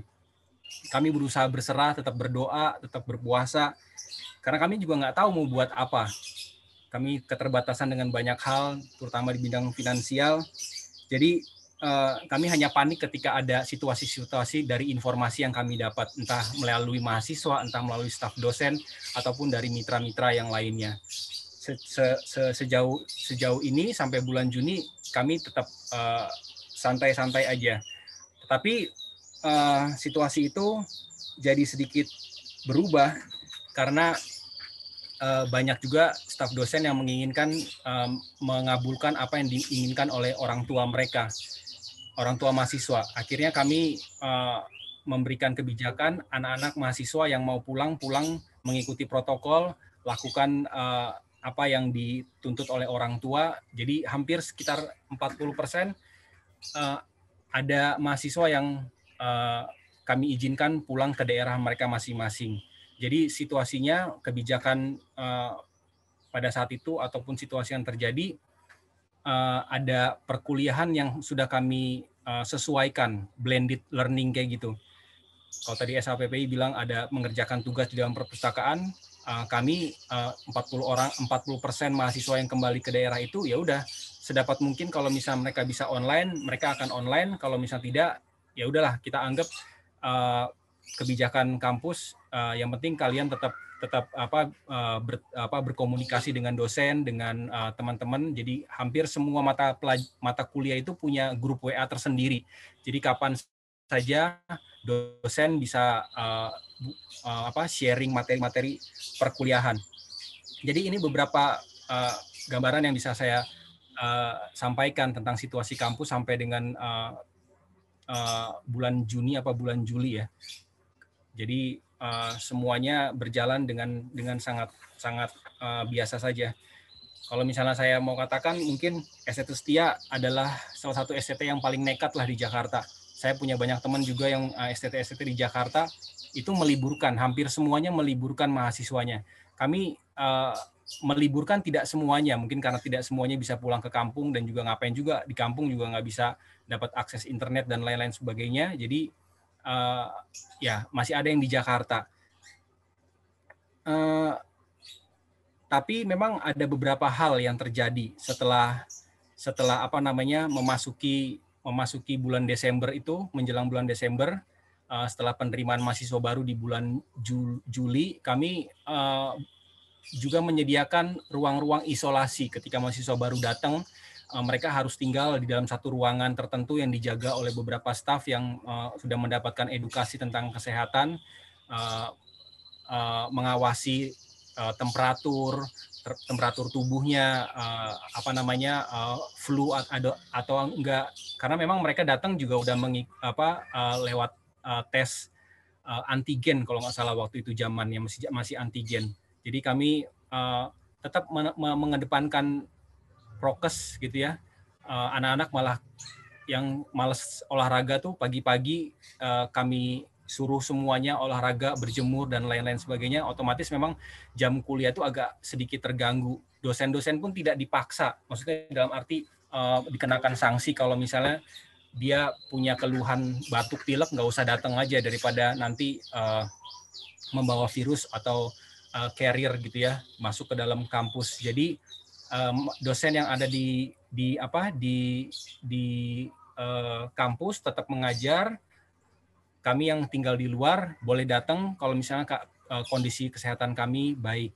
Kami berikan vitamin yang tadinya tidak pernah ada program memberikan vitamin, dan kebetulan kami mendapatkan ivermectin lebih cepat dibandingkan berita-berita yang beredar di 3 bulan terakhir ini. Jadi kami dapat obat ivermectin itu di bulan Juni kalau nggak salah, apa bulan Juli itu. Jadi kami udah kasih minum semua mahasiswa itu semuanya. Saya nggak tahu gara-gara ini makanya kami agak sedikit lambat terpaparnya atau enggak, saya tidak bisa memberikan kesimpulan, tetapi kami meminum ivermectin lebih cepat dibandingkan berita yang beredar secara nasional di akhir-akhir bulan ini. Lalu yang paling terakhir tetap berdoa. Kami ibadah setiap hari Minggu, setiap hari Jumat ada doa semalam suntuk sampai jam 2 pagi, tapi dengan protokol kesehatan jarak yang cukup jauh juga. Ini foto ketika kami beribadah. Kami tetap melaksanakan wisuda pakai protokol kesehatan. Ini mungkin wisuda yang paling pertama. Ini on-site di kampus kami. Ini waktu kegiatan ujian skripsi dan lain-lain sebagainya. Nah, tapi situasinya agak jadi berbeda. Di bulan November itu ada satu dosen kami yang kebetulan misionaris dari Amerika melakukan perjalanan keluar, bukan keluar negeri tapi keluar kota. Pulang itu dia terpapar, lalu satu keluarga yang isinya jumlahnya 5 orang dan juga asisten rumah tangganya 7 orang itu kena, terus kena kepada beberapa mahasiswa. Tapi karena kami sudah menyediakan berbagai macam SOP untuk menghadapi hal ini kami ya sudah tenang aja, melihat gejalanya juga tidak terlalu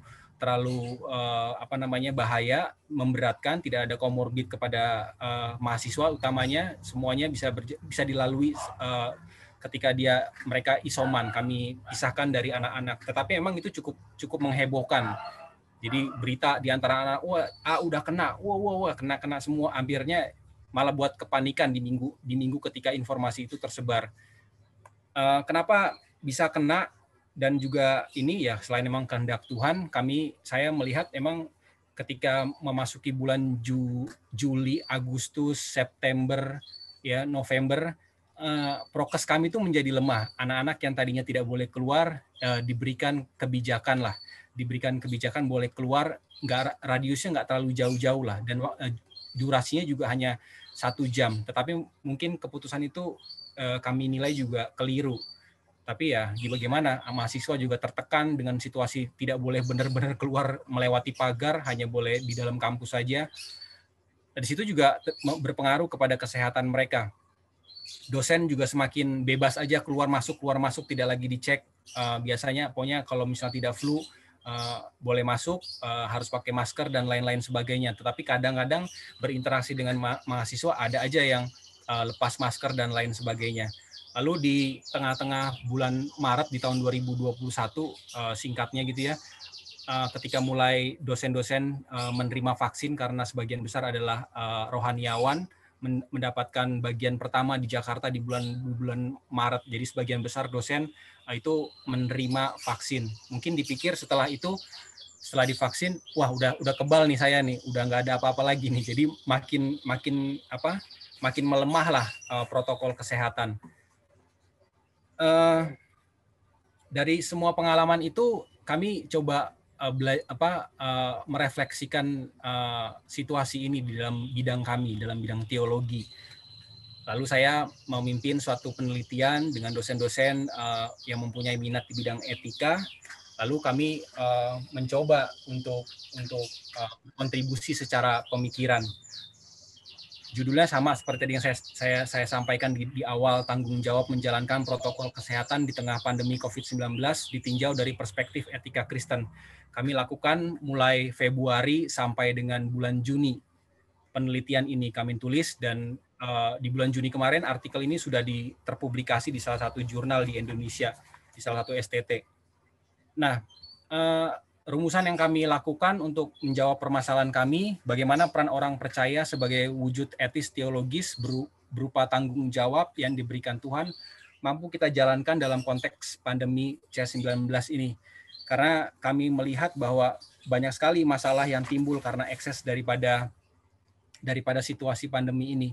Kita ada yang isolasi mandiri, bukan isolasi mandiri, tapi tinggal di rumah, mengisolasi diri bukan karena positif, tapi menjadi ketakutan, kekhawatiran itu benar-benar kayak membayangkan kalau kita keluar pagar ini pasti kena semua, nanti kalau udah kena udah nggak ada harapan hidup lagi, kalau udah hidup nanti akan membuat kesusahan dan lain-lain sebagainya.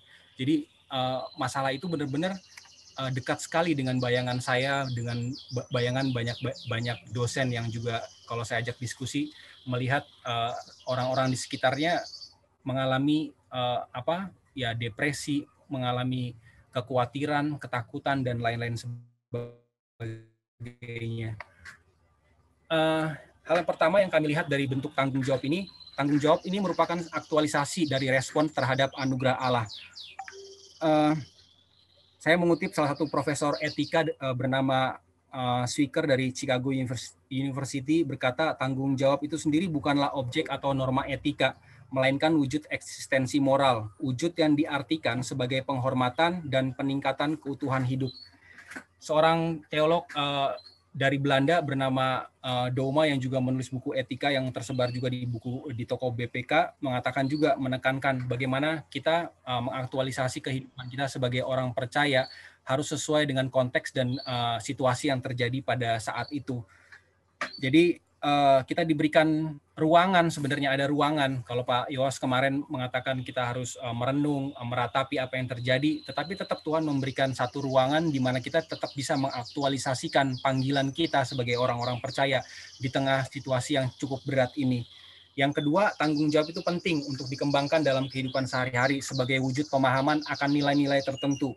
Tentu nilai itu bisa datang dari keluarga, dari budaya, dari apapun yang kita yang ada di sekeliling kita. Tetapi dalam hal ini saya mau menekankan bahwa nilai yang kita pegang adalah nilai kebenaran dari firman Tuhan yang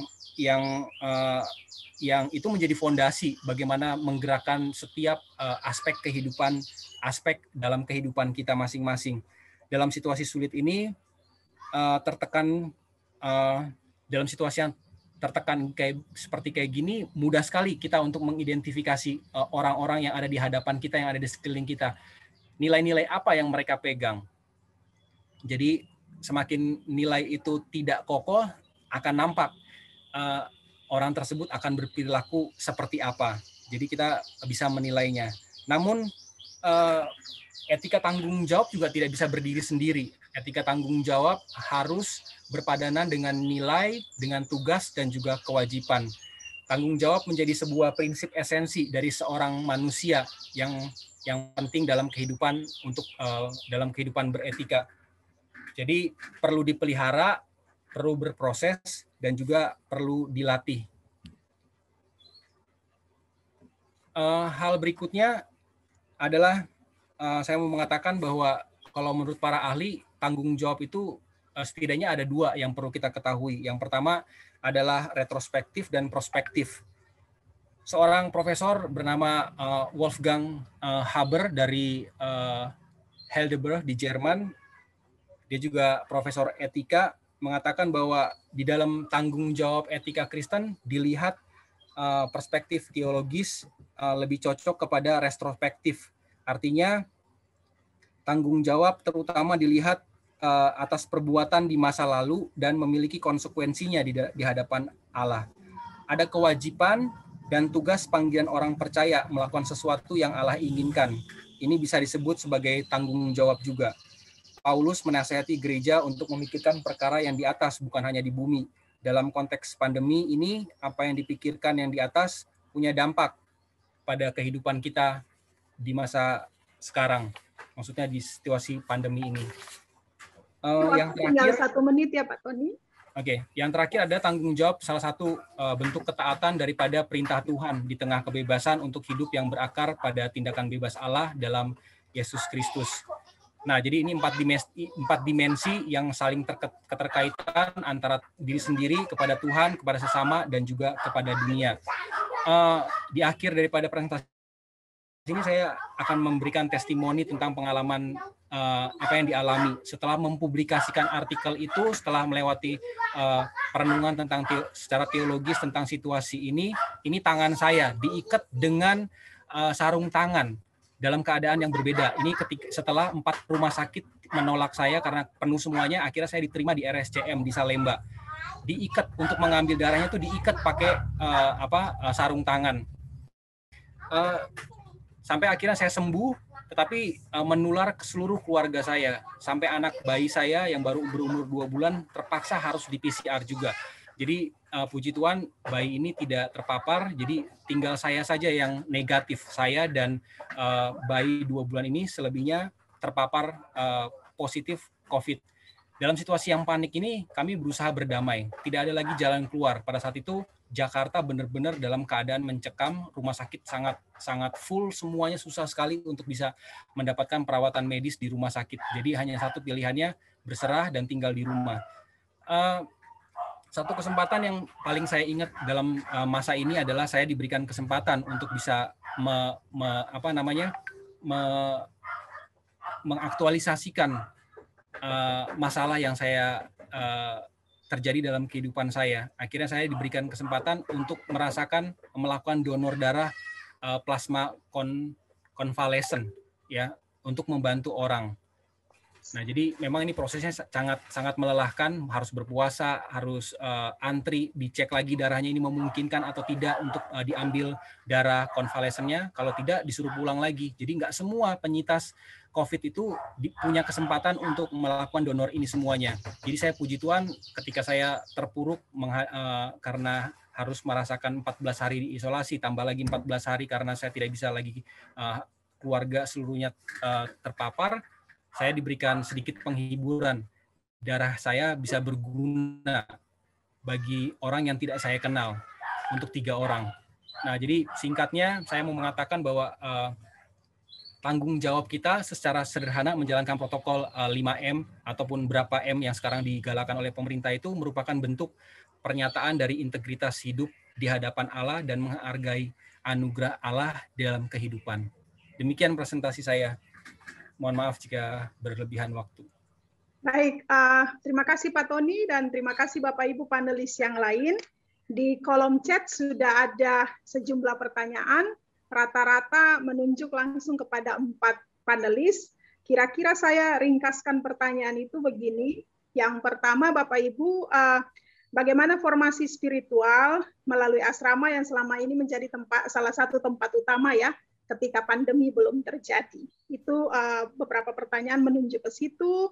Lalu yang kedua terkait dengan dampak pandemi ini pada desain kurikulum di STT Bapak Ibu sekalian, termasuk juga misalnya mata kuliah tertentu, apakah menerima dampak dari pandemi COVID-19 ini, lalu apakah COVID-19 ini juga memberi dampak signifikan pada penerimaan mahasiswa baru, jumlah mahasiswa, dan lain-lain, termasuk juga operasional dari perpustakaan yang selama ini menjadi salah satu sumber utama untuk proses belajar mengajar. Lalu pertanyaan yang ketiga, sampai sejauh mana misalnya dalam desain kurikulum Bapak Ibu sekalian, ada mata kuliah non-teologi yang bisa membekali mahasiswa untuk menyikapi situasi pandemi ini. Lalu yang terakhir, apakah selama pandemi ini juga sekolah Bapak Ibu sekalian berjejaring dengan sekolah-sekolah yang lain untuk kemudian paling tidak bisa sama-sama saling menopang begitu ya, melewati ini entah dalam proses belajar mengajar atau persebaran mahasiswa dan lain-lain. Itu dari beberapa pertanyaan saya rangkumkan, kira-kira 4 pertanyaan utama itu, nanti ada pertanyaan lanjutan jika masih ada waktu. Ibu sekalian silakan merespons, mungkin masing-masing 5 menit, mudah-mudahan cukup begitu ya, sehingga kita bisa mendengarkan semua suara. Bung Martinus silakan mau mulai duluan. Ya, makasih Si Justi. Ya, terima kasih. Pertama, bagaimana formasi spiritual melalui asrama, disadari bahwa sebelum pandemi artinya bahwa dia lebih kegiatannya itu lebih tertib mengikuti jadwal yang ada. Tapi setelah pandemi ini protokol kesehatan lebih ditingkatkan. Kami tidak mungkin mengembalikan mahasiswa kami ke daerah asal karena rata-rata yang menempati asrama ini adalah anak-anak Papua yang berasal dari maupun Maluku yang sudah itu dari Papua, dari pedalaman yang sudah datang, dan kalau pulang itu mungkin biayanya transportasinya itu sangat mahal, sehingga kami tetap artinya bahwa mendampingi mereka melalui ibu asrama, tetap memberikan dan tetap bantuan diakonnya tetap dijalankan. Ibadahnya tetap rutin dijalankan, tetapi hanya di lingkup asrama. Kalau pergi ke pasar dan lain-lain itu pakai shift, artinya bahwa dibagi. Kalau yang sudah pergi balik itu tetap mencuci tangan dan tetap mengikuti protokol, harus mandi dulu baru bisa memasak, dan mereka mengelola diri mereka sendiri. Lalu yang kedua, dampak pandemi untuk desain kurikulum di STT ini disadari untuk kurikulumnya ini karena sudah baku, tetapi beberapa mata kuliah dosennya berusaha untuk merubah RPS-nya dalam mata pelajaran. Misalnya untuk dosen yang mengajar mata kuliah statistik, karena latar belakang basicnya juga adalah pertanian, dia mencoba untuk membuat tanaman sayur-sayuran dan sebagainya. Dia melatih buatan asrama, tapi juga di lingkungan karena kampus kami perumahan dosen ini semuanya sama. Dia menanam sayur dan sebagainya. Artinya bahwa itu juga bisa melatih mahasiswa dan melibatkan mahasiswa. Lalu terhadap PMB, memang untuk kami semester ini untuk program studi PAK mengalami penurunan untuk penerimaan karena rata-rata di setiap provinsi di Papua dan Papua Barat itu dilakukan yang namanya program pemerintah untuk membiayai anak-anak asli Papua di perguruan-perguruan tinggi negeri. Sehingga yang kuliah teologi memang peminatnya itu meningkat, sedangkan untuk program studi PAK kami baru dapat mahasiswa baru 8 orang untuk semester ini, PMB. Tapi kami tetap berjejaring dengan klasis karena ada 14 klasis di Provinsi Papua dan Papua Barat yang merupakan wilayah gereja pelayanan GPI Papua, sehingga kami mengajak mereka untuk tetap bekerja sama untuk meningkatkan jumlah mahasiswa. Untuk desain kurikulum ini sekaligus juga jejaring kerjasama. Kami untuk sekolah-sekolah teologi misalnya kerjasama dengan Persetia tetap misalnya membantu dosen tamu, tetapi untuk kami tingkatkan untuk lebih ke IT-nya, yaitu dengan GPM melalui Media Center GPM. Sekarang melalui Kepala Media Center GPM, Pak Mario Manjaruni, itu kami sudah sampai dengan website, learning, dan sekarang mau dijejaki sampai di jurnal berbasis online lagi dikerjakan. Kami kerjasama di masa pandemi supaya kepentingannya demi dan untuk mahasiswa. Terima kasih juga beberapa ibu, beberapa bapak, Pak Daud Pandi, alumni kami dari STT yang sudah mengabdi di Jakarta, dan beberapa ibu yang memang kegiatan Persetia kita bisa seringkali ketemu. Saya baca di chatnya banyak ini, sampai jumpa. Saya menganggap bahwa di refleksi kita adalah tetap kita bekerja sama dengan mahasiswa, tapi juga instansi pemerintah untuk bisa memotong mata rantai virus ini. Banyak warga jemaat kita adalah juga bekerja sebagai PNS, dan mereka terlibat dalam gugus tugas COVID-19, kita harus bekerja sama. Lalu yang berikut juga kita berani berjuang dalam keterbatasan. Artinya bahwa kita sadar kita ini memang tidak hanya berefleksi tentang Kristus yang menderita, tapi memang kita harus berani untuk berjuang dalam keterbatasan. Saya merasa itu, spirit itu hadir di teman-teman di STTGP Papua. Walaupun tidak dibayar atau apapun, kita tetap bekerja untuk melayani banyak orang. Lalu kita berani juga untuk mau belajar untuk memasuki dunia IT yang semakin maju ini. Tidak semua mahasiswa dan dosen sama-sama tahu. Pengalaman saya karena dulu tinggal di asrama di UKSW, Askar Seba, jadi bisa belajar dari teman-teman dari IT sedikit-sedikit. Itu yang bisa saya tularkan ke teman-teman lain. Kalau tidak tahu lagi, kita bisa belajar melalui YouTube yang cara-cara praktis untuk bagaimana mendesain yang berhubungan. Mungkin itu si Justi dan teman-teman, salam dari Fak-Fak. Minta maaf kalau terlalu kecepatan atau sebagainya karena mengingat waktu. Terima kasih. Shalom. Baik, terima kasih Bung, jelas informasi yang disampaikan. Ibu Yunali, silakan. Ya baik, terima kasih Bu. Mohon maaf tadi sempat terputus ya Ibu Yusti ya. Iya. Refleksinya masih belum selesai saya baca, tetapi mudah-mudahan bagaimana Bu bisa dibaca nanti di slide apa yang sudah saya siapkan. Ya, Ibu respons pertanyaan ini dulu, lalu nanti kita panelis-panelis lain baru nanti di ujung waktu kita akan pakai. Ya, jadi saya mohon maaf Bu, saya ini pakai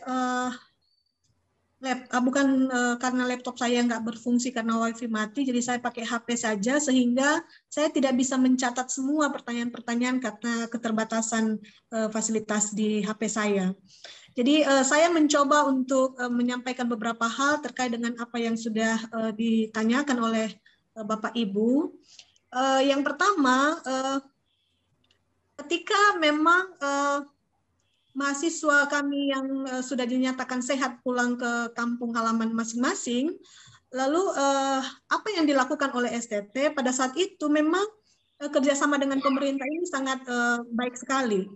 Dan terutama dengan pihak Dinas Kesehatan pada waktu itu, mahasiswa kami ini diberikan pembekalan-pembekalan yang sangat banyak, dan sosialisasi tentang COVID-19 ini disampaikan kepada mereka secara baik, dan Kadis Kesehatan itu langsung turun tangan, sehingga setiap kali ada mahasiswa yang sudah sehat lalu kemudian diizinkan untuk kembali ke kampung halamannya, Dinas Kesehatan itu selalu datang dan memberikan pencerahan-pencerahan kepada mahasiswa kami. Nah, yang kami lihat adalah seiring dengan berjalannya waktu, memang mahasiswa pada akhirnya percaya bahwa memang pandemi ini ada, dan mereka bisa menjadi agen pencerah bagi masyarakat, jemaat, dan setidak-tidaknya bagi keluarga mereka. Memang ketika mereka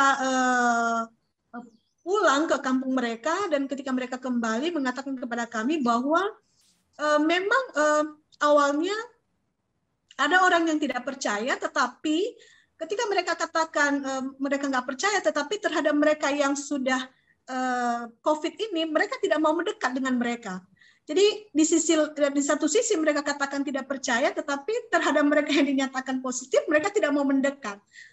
Lalu kemudian terhadap masyarakat yang memang percaya, memang mereka juga benar-benar menjaga jarak dengan mahasiswa kami dan tetap mengikuti protokol kesehatan. Lalu kemudian para mahasiswa kami juga bekerja atas kerjasama kami dengan pihak Perkantas, mahasiswa kami dibekali. Jadi ada satu waktu, kalau tidak salah di awal tahun 2021 itu ada ceramah yang dilaksanakan oleh Perkantas dan juga memberikan pencerahan kepada mahasiswa kami. Nah, sehingga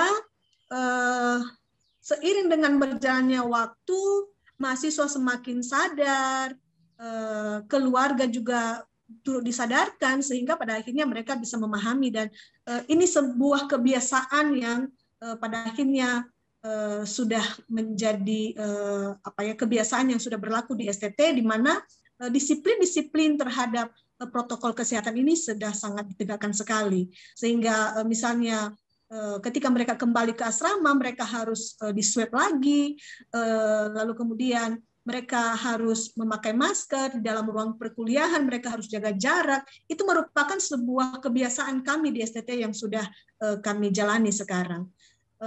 Itu yang bisa saya sampaikan. Lalu kemudian dalam kurikulum, ya memang kurikulum yang sudah ada itu mungkin tidak bisa dirubah dalam waktu dekat, tetapi ada beberapa hal yang perlu dibijaksanakan, seperti yang saya katakan tadi, bahwa sistem perkuliahan ini dilakukan secara online dan juga bisa secara on-site, tetapi tetap dengan penegakan protokol kesehatan yang sangat ketat sekali di STT.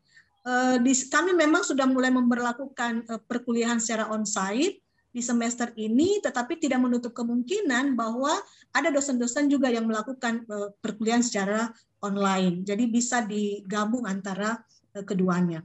Lalu kemudian terkait dengan PPL, karena jemaat-jemaat itu sebagian yang sudah membuka gereja-gereja dan mereka menerima mahasiswa untuk PPL, memang di semester ini PPL itu tetap dilaksanakan. Nah, untuk di perpustakaan memang untuk akses internet itu menjadi salah satu kendala, tetapi upaya yang dilakukan adalah penyediaan WiFi secara gratis kepada mahasiswa itu sudah kami lakukan di STT, sehingga mereka bisa mengakses misalnya jurnal-jurnal atau buku-buku Google Book, mereka bisa mengakses itu dibantu oleh perpustakaan, memberitahu kepada mahasiswa bagaimana cara mengakses buku-buku secara online. Nah, sehingga itu hal-hal yang bisa dilakukan, dan termasuk pelaksanaan PMB. PMB itu mulai dari tahun yang lalu dan sampai pada tahun ini, karena pesertanya ini cukup banyak. Kalau di kami yang mendaftar itu lebih 100 orang, lalu kebijakan yang ditempuh adalah penerimaan itu dilakukan secara online. Jadi seleksinya itu online, tidak melalui onsite, karena ada juga yang dari luar daerah NIAS yang mendaftar. Lalu untuk mata kuliah, Ibu Yunelis, boleh 1 menit lagi? Ya. Mata kuliah yang non teologi ini memang dalam kurikulum kami ada satu mata kuliah namanya itu mata kuliah ekonomi kreatif. Jadi di mata kuliah itu memang mahasiswa dilatih bagaimana untuk bertani, menanam tanaman muda. Lalu di lingkungan STT itu memang ada lahan di mana mahasiswa bisa berpraktek. Ibu Yusti pernah bersama-sama dengan kami untuk panen mentimun, dan itu adalah salah satu praktek. Selain di asrama juga mereka misalnya menanam jagung dan lain sebagainya. Jadi itu hal-hal yang bisa saya tambahkan. Ibu Yusti, nanti kalau ada waktu lagi bisa saya sampaikan lagi hal-hal yang belum saya sampaikan sebelumnya. Terima kasih, Bu. Ya, baik. Terima kasih, Ibu. Pak Franklin, silakan. Baik, terima kasih, Bu Yusti. Saya coba menjawab beberapa pertanyaan. Yang pertama terkait dengan formasi spiritual, ya. Jadi formasi spiritual selama pandemi ini memang kami mencoba pertama dengan memberikan kepada mereka buku-buku baik yang muatan teologinya cukup berat maupun yang buku-buku ringan begitu ya, semacam apa namanya itu, renungan-renungan, kesaksian-kesaksian yang bisa menguatkan mereka. Dan kita meminta supaya mereka bisa memberikan resume, catatan-catatan apa yang mereka bisa dapatkan dari buku-buku itu.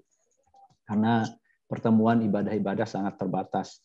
Kemudian yang kedua juga kita melakukan silent retreat untuk kapasitas yang terbatas gitu ya. Jadi kita gunakan tenda besar, kemudian hanya beberapa orang di dalam, kemudian nanti 2 hari penuh ya, 2 kali 24 jam. Mereka tidak masuk di asrama, mereka hanya di situ refleksi apa yang mereka alami, apa yang mereka dapatkan selama pandemi COVID ini.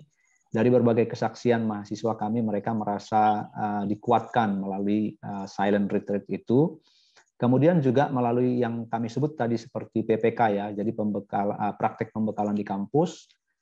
Selain mereka ada project base gitu ya, misalnya pertanian, peternakan, perikanan, mereka juga ada bahan khusus yang kami bagikan per kelompok. Jadi di luar dari mereka mengerjakan itu, mereka juga nanti semacam pemahaman Alkitab bersama. Kami ambil dari kitab Nehemia. Jadi ada buku yang dipakai dari kitab Nehemia untuk dijadikan sebagai materi mereka, bagaimana mereka bisa menggali dan terinspirasi dari kisah Nehemia ya, membangun tembok Yerusalem gitu ya.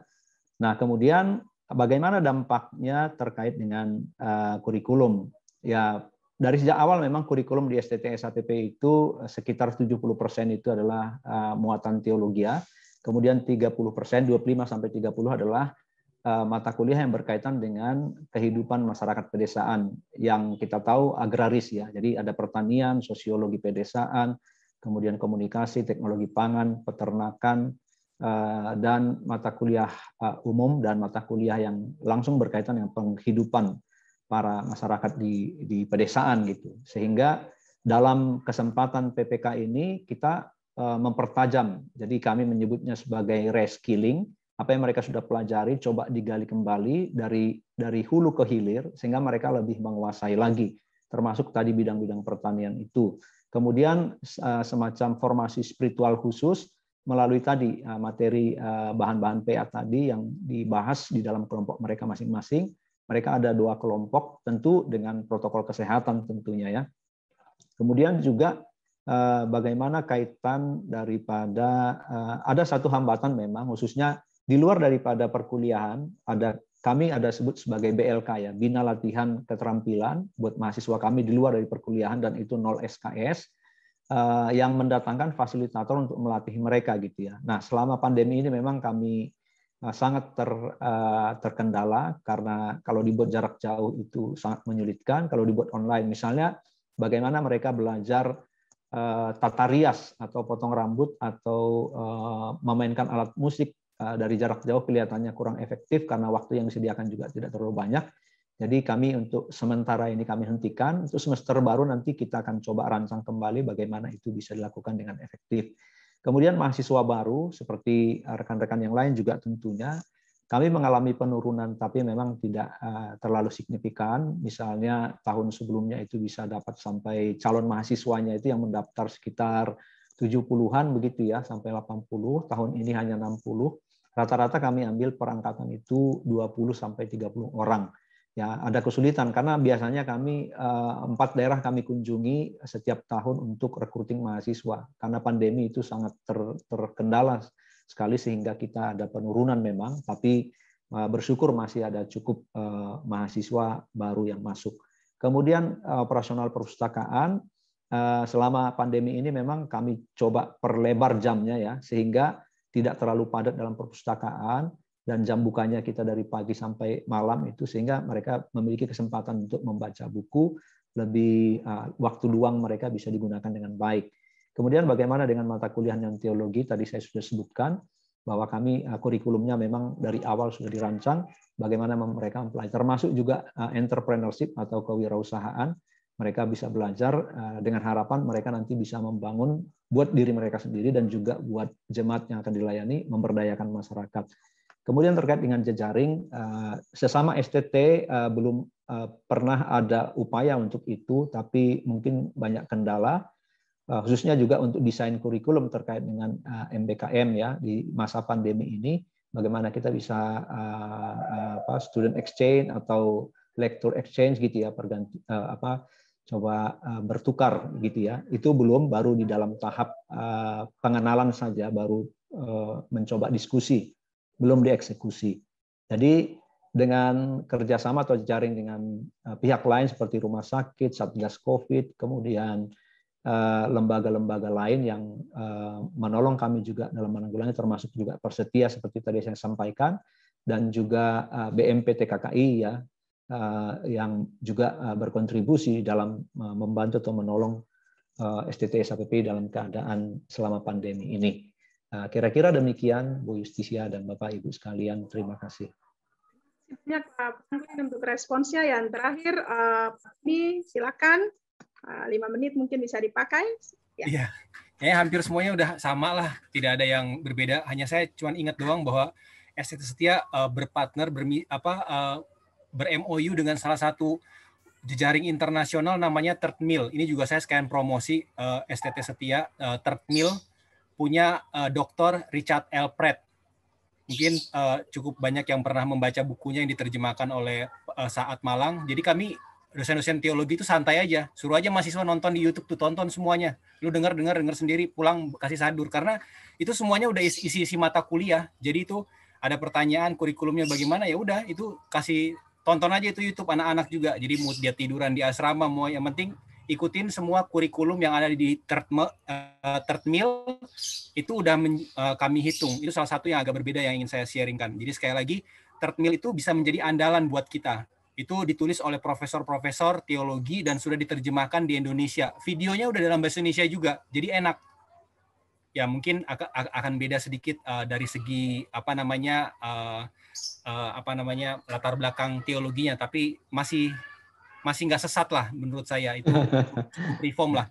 Dalam arti Protestan masih kental sekali gitu. Jadi itu yang paling berbeda. Masalah jejaring memang di awal itu kami, terutama saya, bekerja sama dengan BPK juga melaksanakan webinar nasional waktu tentang jabatan fungsional, tentang Quo Vadis STT Indonesia di mana mau kemana setelah itu. Jadi itu yang kami, dosen-dosen yang kami lakukan untuk mengajak juga mahasiswa di tengah-tengah pandemi ini untuk menyadari bahwa di situasi seperti ini nih banyak loh STT yang sama-sama mengalami gitu loh. Jadi kita paksa mahasiswa itu ikut webinar di berbagai kesempatan. Ya seperti saya juga berjejaring dengan Pak Martinus, dengan beberapa anak buah dari Pak Franklin Purba juga, dan yang lain-lainnya. Jadi saya sangat berterima kasih kepada Persetia yang selalu konsisten melaksanakan kegiatan-kegiatan ini. Kalau bisa Bu Lenta, tiap 3 bulan adain aja Bu, mau ngomong apa kayak kita, mau ngomong kumpul-kumpul aja sampai pandemi ini selesai. Jadi enak, kita para teolog punya wadah untuk menyampaikan, memberikan gagasan, berkontribusi, diasah oleh orang lain, diperbaharui oleh teman-teman STT. Jadi kita nggak menganggap kita ini sendirian. Nah, masalah mahasiswa baru tentu semuanya juga bermasalah. Maksudnya dalam arti terjadi penurunan karena semakin banyak STT di seluruh Indonesia, jadi tentu yang datang ke kota-kota besar, ke tempat-tempat lain juga menjadi berkurang. Hari ini saya dapat berita 43 mahasiswa yang sudah ada di kampus, tetapi masih ada sekitar 60-an yang masih di daerah. Jadi kami sudah mempersiapkan, udah menyeken semua materi-materi kuliah. Walaupun saya rasa dalam hati saya ini melanggar hak cipta, tapi biarlah Tuhan mengampuni dosa kami, karena ini kepepet juga. Jadi saya scan semua buku-buku ini. Jadi saya mohon maaf kepada BPK kalau saya mengambil ini juga bisa dituntut secara hukum. Tetapi situasi saya seperti kayak gini, saya mohon maaf duluan. Karena saya menyeken buku-buku materi-materi perkuliahan untuk dibagikan secara digital dalam ini. Jadi di ruang ini saya sekaligus minta maaf kalau ada perilaku akademik yang kurang terpuji. Walaupun saya juga mendorong kepada dosen-dosen untuk melakukan scan juga, supaya kendala-kendala seperti terbatasnya perpustakaan tidak boleh masuk dan blended learning bisa diatasi. Itu aja Ibu Justi. Terima kasih. Ya, terima kasih banyak Pak Tony untuk responsnya. Bapak Ibu sekalian, terima kasih banyak untuk semua respons yang disampaikan.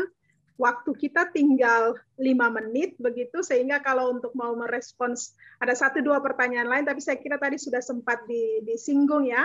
Jadi bolehkah kita memberi kesempatan tinggal beberapa menit ini kepada Ibu Yunelis untuk melanjutkan kembali refleksi yang tadi terpotong, lalu sesudah itu kita akan tutup sesi ini dan saya kembalikan kepada Kalenta. Silakan Ibu. Iya, baik, terima kasih Bu.